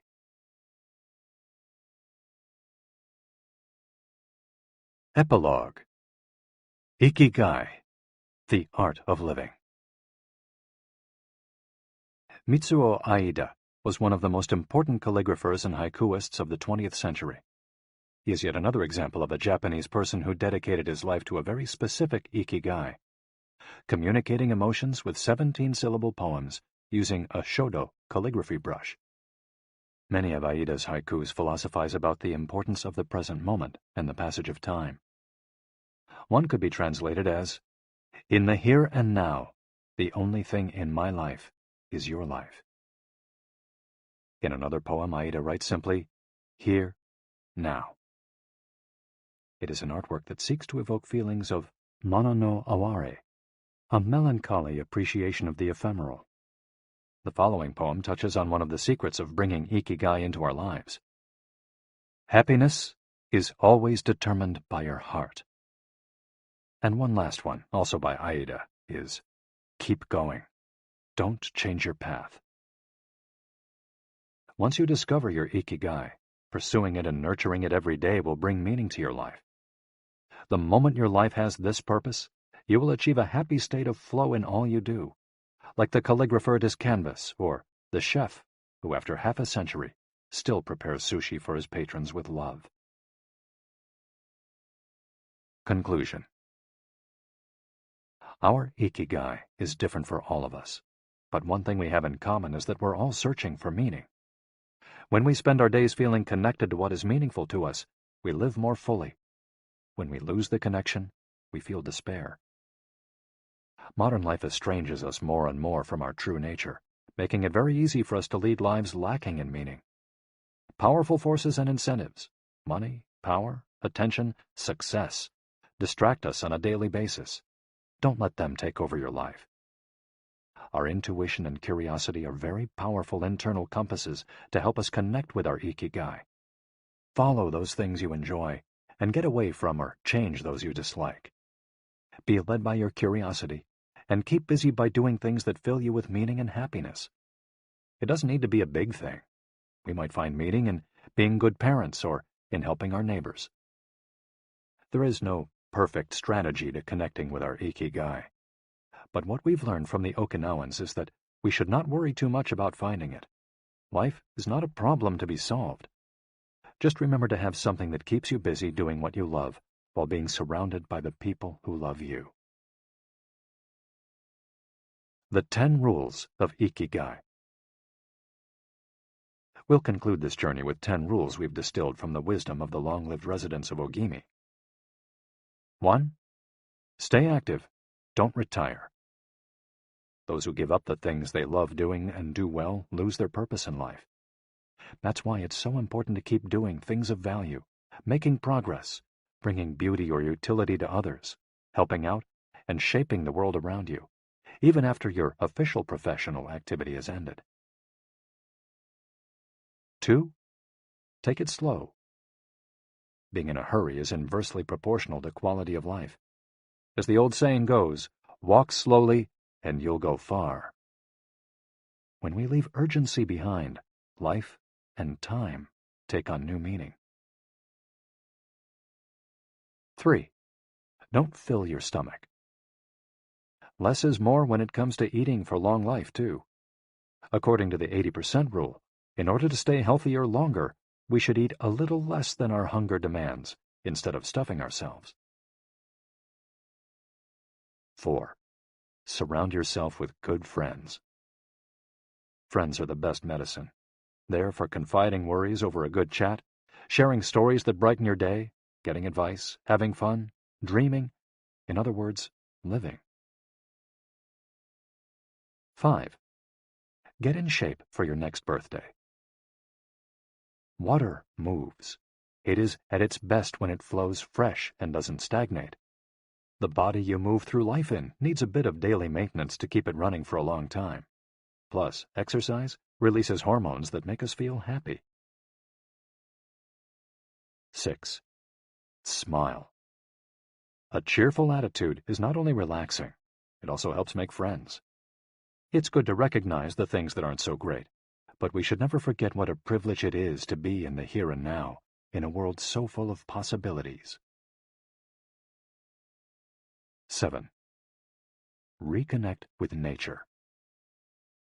Though most people live in cities these days, human beings are made to be part of the natural world.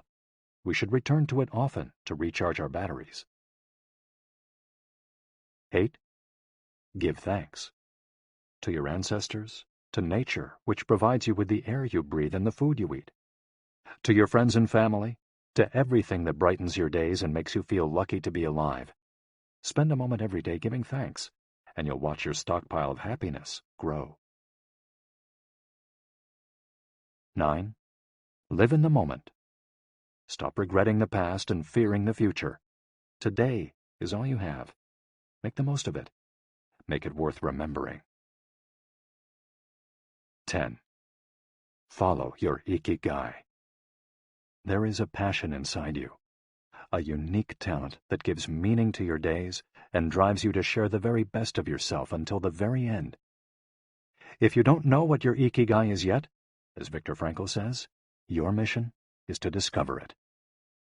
The authors of this audiobook wish you a long, happy, and purposeful life. Thank you for joining us. Hector Garcia and Francesc Miralles. You've been listening to Ikigai, The Japanese Secret to a Long and Happy Life by Hector Garcia and Francesc Miralles, narrated by Walter Dixon. If you've enjoyed this audiobook and this performance, then please visit our website, gildanmedia.com. That's GILDANMEDIA.com, where you'll find a wide selection of titles in business and finance, personal development, psychology, and much, much more. And thank you for being a Gildan audio listener.